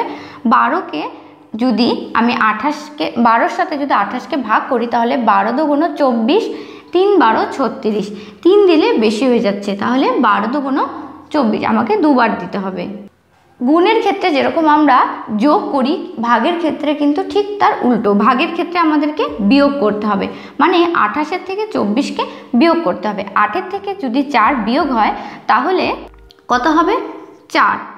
এবারে 4 সংখ্যাটা ছোট হয়ে যাচ্ছে, এখানে 2 2 মিলে গেলে 0, তাই 12-র সাথে 12কে দিয়ে 4কে ভাগ করা যায় না। এবারে আমাকে পরের সংখ্যাটিকে নামাতে হবে। 4 8 48। এবার একবার নামতাটা গুনে দেখো তো, 12-র নামতাতে 48 আছে কি নেই। 12 12, 12 2 24, 3 12 36, 4 12 48। আমি যদি 4 বার দিই, তাহলে কিন্তু 48 সম্পূর্ণভাবে মিলে যাচ্ছে এবং অঙ্কটা মিলে যাচ্ছে। তাহলে আমাদের উত্তর হবে 24। ভাগফল সমান সমান 24। এটাই হলো স্থানীয় মানে সাজিয়ে ভাগফলের একটা উদাহরণ। আমি তোমাদেরকে আরও একটা উদাহরণ দেখাচ্ছি। শুরু করছি পরবর্তী অঙ্ক। একক, দশক, শতক, হাজার, যেহেতু 4টি সংখ্যা আছে, 1 3 9 4, কত দিয়ে ভাগ করতে হবে, 17 দিয়ে। এবারে বন্ধুরা দেখো, এখানে 17 আর এখানে আছে 13। 17 থেকে 13 কিন্তু ছোট, তাই আমাদের কি করতে হবে, বড় সংখ্যাটাকে ধরে নিতে হবে, মানে 3টি অঙ্কের সংখ্যা ধরে নিতে হবে। এবারে নামতা গোনা শুরু করতে হবে 17 ঘরে। 17কে 17, 17 2 34, 3 17 51, 4 17 68, 5 17 85, 6 17 102, 7 17 119 এবং 8 17 136। 8 বার যদি আমি দেই, তাহলে এখানে 136 বসলে কিন্তু 36 আর 39 প্রায় কাছাকাছি সংখ্যা। এবারে বিয়োগ করতে হবে, মানে 9 থেকে 6 বিয়োগ হলে 3, আর বাকি সংখ্যাটা মিলে গেল, তাই এখানে কোনো সংখ্যা বা শূন্য লেখার কোনো প্রয়োজন নেই। পরের সংখ্যাটিকে আমি নামাবো 34। এবারে দেখো তো বন্ধু, 34 আর 17-র নামতার মধ্যে 34কে খুঁজে পাওয়া যায় কি না। 17 2 34। বন্ধুরা, অঙ্কটা কিন্তু মিলে গেল। এই হলো ভাগফল 82। বন্ধুরা, এই ছিল স্থানীয় মানের ভাগফলেরও আরেকটা উদাহরণ। এবারে কিন্তু আমি প্রশ্নের উত্তর পড়ে সমাধান করে 2টি অঙ্ক তোমাদের দেখাবো। এবার কিন্তু তোমাদের একটু মন দিয়ে দেখতে হবে। এবারে দেখো অঙ্কটিতে কি আছে, একটি গাছে 112টি টগর ফুল ফুটেছে। এরকম 15টি গাছে মোট কতগুলি টগর ফুল ফুটেছে। একটু অঙ্কটাকে যদি আমরা ভালো করে পড়ি তাহলে কিন্তু বুঝতে পারবো যে এটা কী করতে হবে, গুণ করতে হবে না ভাগ করতে হবে না অন্য কিছু। একটি গাছে 112টি ফুল ফুটেছে, এরকমই 15টি গাছে মোট কতগুলি টগর ফুল ফুটেছে। এখানে কিন্তু বোঝানো হচ্ছে যে এইরকমই 15টি গাছে, মানে ঠিক একই ধরনেরই 15টি গাছে মোট কত ফুল ফুটেছে। তাহলে একটি গাছে যদি 112টা ফুল ফোটে তাহলে 1 2 3 করে এরকম 15টা গাছে মোট কতগুলি ফুল ফুটেছে। তাহলে কি করতে হবে, সম্পূর্ণ সংখ্যাটার একটা সমষ্টি বের করতে হবে। তাহলে সেটা কি করতে হবে, গুণ করলেই আমরা খুব সহজেই সেই সমস্যার সমাধান করে ফেলতে পারি। তাহলে সমাধানটি কি হবে, সমাধান 112 গুণ 15। এবার আমরা একে স্থানীয় মানে সাজাবো। 1 1 2, 5 2 10 0, হাতে 1, দশকে যোগ হবে 5 একে 5 আর একে 6, 5 একে 5 গুণ 2 একে 2, 1 একে 1, একে 1 যোগ করতে হবে। স্থানীয় মান একটা বাড়িয়ে দিতে হবে কারণ একটা স্থান বেড়ে গেল। এবারে এই অংশটুকু যোগফল 0 6 আর 2 8, 5 আর 6, 1 একই নামলো। তাহলে উত্তরটি বেরিয়ে গেল যে মোট কতগুলি টগর ফুল ফুটেছে। তাহলে উত্তর হবে মোট 1680টি টগর ফুল ফুটেছে। বন্ধুরা, এই ছিল সহজ একটা প্রশ্নের মাধ্যমে গুণের নমুনা। আশা করি অঙ্কটা তোমরা বুঝতে পেরেছো। এবারে আমি তোমাদেরকে আরও একটা নমুনা দেখাবো। এবারের অঙ্ক, এক কৃষক ফসল তোলার পর প্রতি বস্তায় সমান পরিমাণে ফসল ভর্তি করেছেন। এমন 18টি বস্তায় মোট 990 কেজি ফসল ভরা হলো। প্রতি বস্তায় কত কেজি ফসল ভরা হয়েছে? বন্ধুরা, একটু কিন্তু ভালো করে পড়তে হবে এবং বোঝার চেষ্টা করতে হবে। এক কৃষক তার ফসল তোলার পর কি করলো, প্রত্যেকটি বস্তায় সমান পরিমাণ ফসল তিনি ভর্তি করলেন। এইরকম তার কাছে 18টি বস্তা হলো। এবার মোট 18টি বস্তায় তিনি মোট কি করলো, 990 কেজি ফসল ভর্তি করলো। এবার তাকে আমাদের বের করতে হবে যে প্রতি বস্তায় কত কেজি ফসল ভরা হয়েছে। 18টি বস্তা মিলে মোট যতটা ফসল ভরা হয়েছে তার পরিমাণ আমরা পেয়ে গেছি এবং বস্তা কতগুলি আছে সেটাও পেয়ে গেছি। এবার আমাদের একটা ভাগ বের করতে হবে যে এক একটি বস্তায় কি পরিমাণের ফসল আছে। তাহলে অবশ্যই এটা কি করতে হবে, অবশ্যই এটিকে একটা ভাগ অঙ্ক করতে হবে। তাহলে সমাধান 990 ভাগ 18, স্থানীয় মানে সাজালাম 990। 18 দিয়ে যদি আমি 99কে ভাগ করি তাহলে কি হবে, সবার প্রথমে আমাদের 5 বার দিতে হবে, কারণ 5 18 হচ্ছে 90। 99 তো নেই, এবার 99-এর কাছাকাছি একটা সংখ্যা আমাদের বসাতে হবে। এবার বিয়োগ করলে বিয়োগফল 9 বেরোলো 0 নিচে নেমে গেল, দেখো চলে আসলো 90। ঠিক একইভাবে আবারও আমি 5 বার দিলে 90 মিলে গেল। তাহলে উত্তরটা কি হবে, প্রতি বস্তায় কত কেজি ফসল ভরা হয়েছে? তাহলে উত্তর হবে প্রতি বস্তায় 55 কেজি ফসল ভরা হয়েছে। এই ছিল আমাদের সমস্যার সমাধান। আশা করি বন্ধুরা ভাগ অঙ্কটাও তোমরা বুঝতে পারলে। আমাদের আজকের ভিডিওতে আমি আলোচনা করব স্থানীয় মানের কিছু অঙ্ক নিয়ে।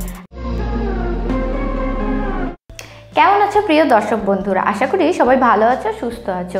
বন্ধুরা, আমি মৌসুমী, আর আজকে আমি নিয়ে এসেছি তোমাদের জন্য অঙ্ক শিখির পরবর্তী ভিডিও। আমাদের প্রথম অঙ্কটি আছে 3 অঙ্কের ও 4 অঙ্কের ক্ষুদ্রতম সংখ্যার ব্যবধান কত?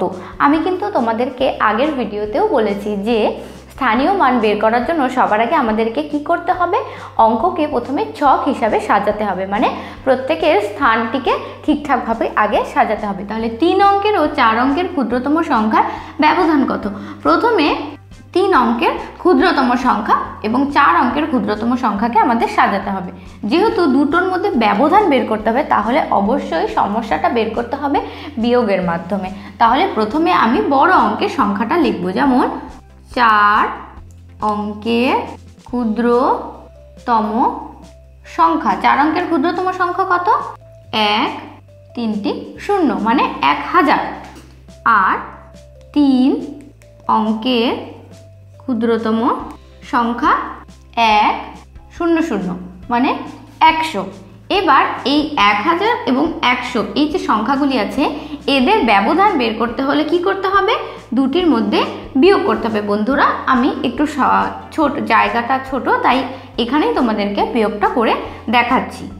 আর আমি এখানে তোমাদেরকে স্থানীয় মানটা লিখে দেখাচ্ছি। স্থানীয় মান হবে একক, দশক, শতক, হাজার। তাহলে 1000 আর এখানে হচ্ছে 100। এবার 1000-এর থেকে যদি 100-কে বিয়োগ করা হয় তাহলে কি বেরোবে? প্রথমেই এখানে আছে 0, 0 থেকে যদি 0 বিয়োগ করা হয় তাহলে 0ই থাকে।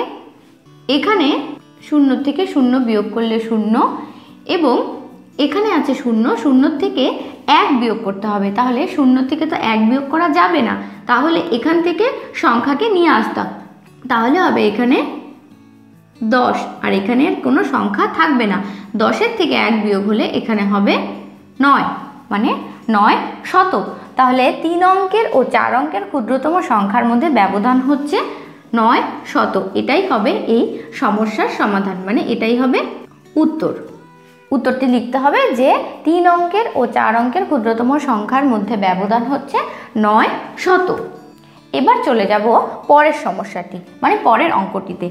2,05,75,005 সংখ্যাটি কত অঙ্কের সংখ্যা হবে? কি করতে হবে? সবচেয়ে আগে সবার প্রথমে আমাদেরকে এই যে কথায় যে লেখা আছে এই কথায় লেখাটিকে আমাদের অঙ্কে প্রকাশ করতে হবে। 2,05,75,005 আমি একক, দশক, শতক, হাজার, অযুত, লক্ষ, নিযুত, কোটি।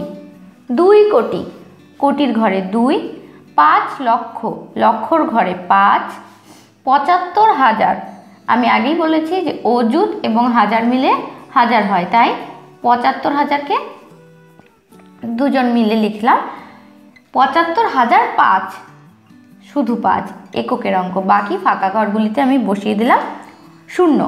তাহলে 2,05,75,005 এই সংখ্যাটি কত অঙ্কের সংখ্যা হলো? তাহলে কত অঙ্কের সংখ্যা? 1 2 3 4 5 6 7 8। তাহলে সংখ্যাটি 8 অঙ্কের সংখ্যা। চলে আসছি আমাদের পরের অঙ্কে। আমাদের পরের 3 নম্বরের অঙ্কটি কি আছে দেখো।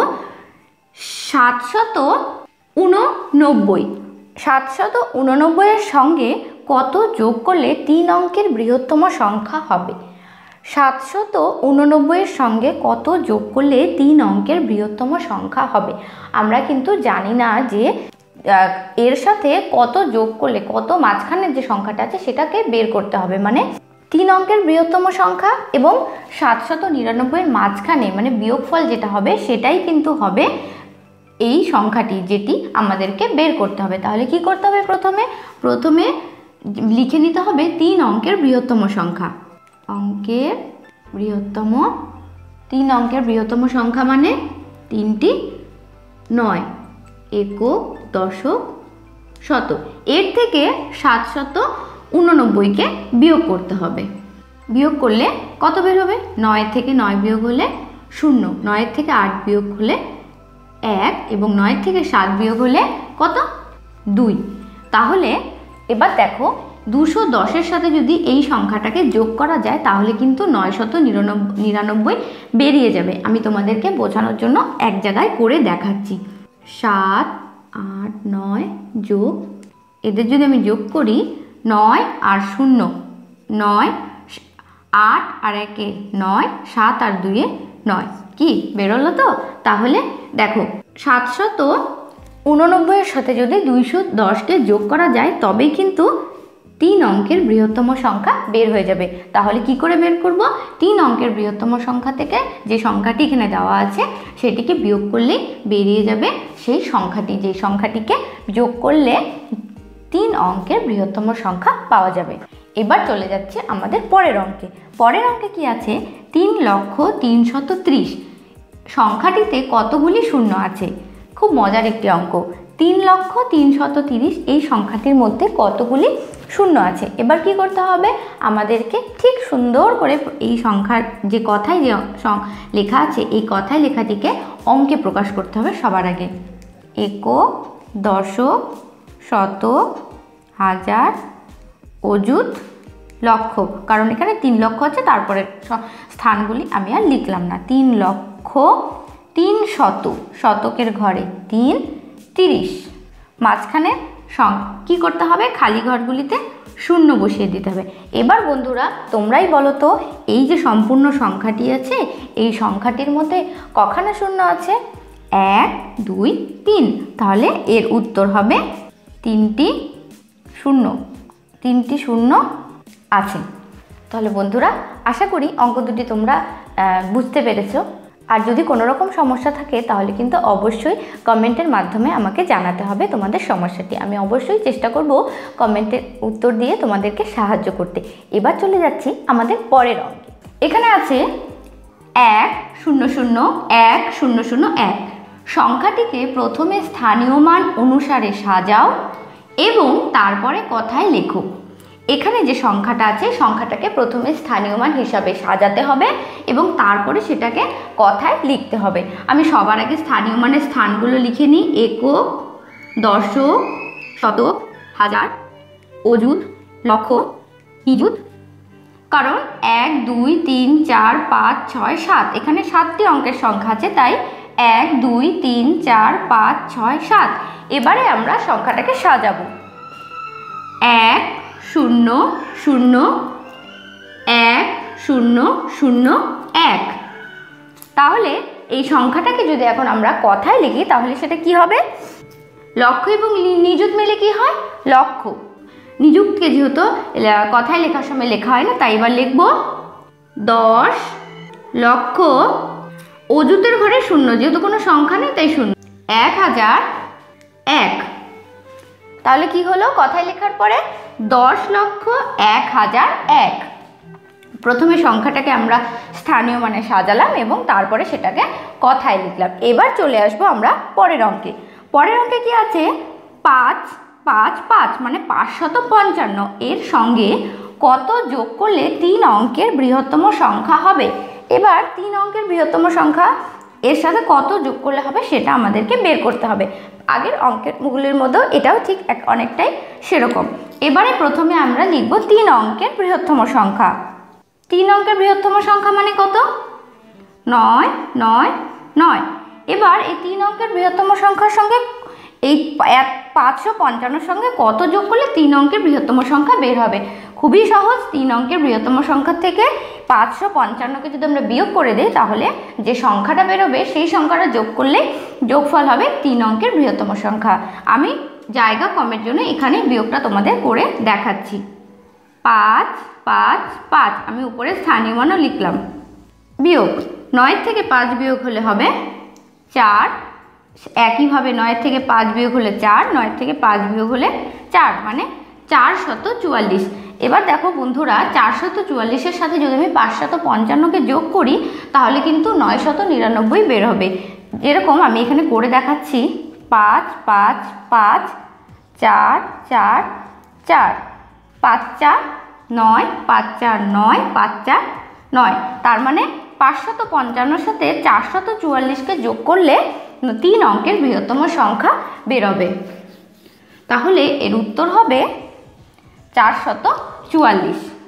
444 যোগ করলে 3 অঙ্কের বৃহত্তম সংখ্যা হবে। এই ছিল আমাদের পরবর্তী অঙ্কটি। বন্ধুরা এই ছিল আমাদের আজকে স্থানীয় মান। আশা করি আমাদের ভিডিওটা তোমাদের ভালো লাগলো। যদি ভালো লাগে তাহলে অবশ্যই লাইক আর শেয়ার করতে হবে, আর তার সাথে সাথে কমেন্টের মাধ্যমে জানাতে হবে তোমাদের মতামত যে তোমরা কী ধরনের ভিডিও দেখতে পছন্দ করবে এবং তোমরা পরবর্তীতে কী ধরনের ভিডিও চাও। আর তার সাথে সাথে সাবস্ক্রাইব করতে হবে আমাদের চ্যানেলটিকে এইরকমই নতুন নতুন ভিডিও পাওয়ার জন্য। আর পাশে থাকা বেল বাটনটি প্রেস করতে ভুলে যেও না, তাহলে সবার আগে নোটিফিকেশনটি চলে যাবে তোমার ফোনে। পরবর্তী ভিডিওতে নতুন কোনো বিষয় নিয়ে নতুনভাবে হাজির হব। সে পর্যন্ত সবাই সুস্থ থাকবে, ভালো থাকবে। ধন্যবাদ।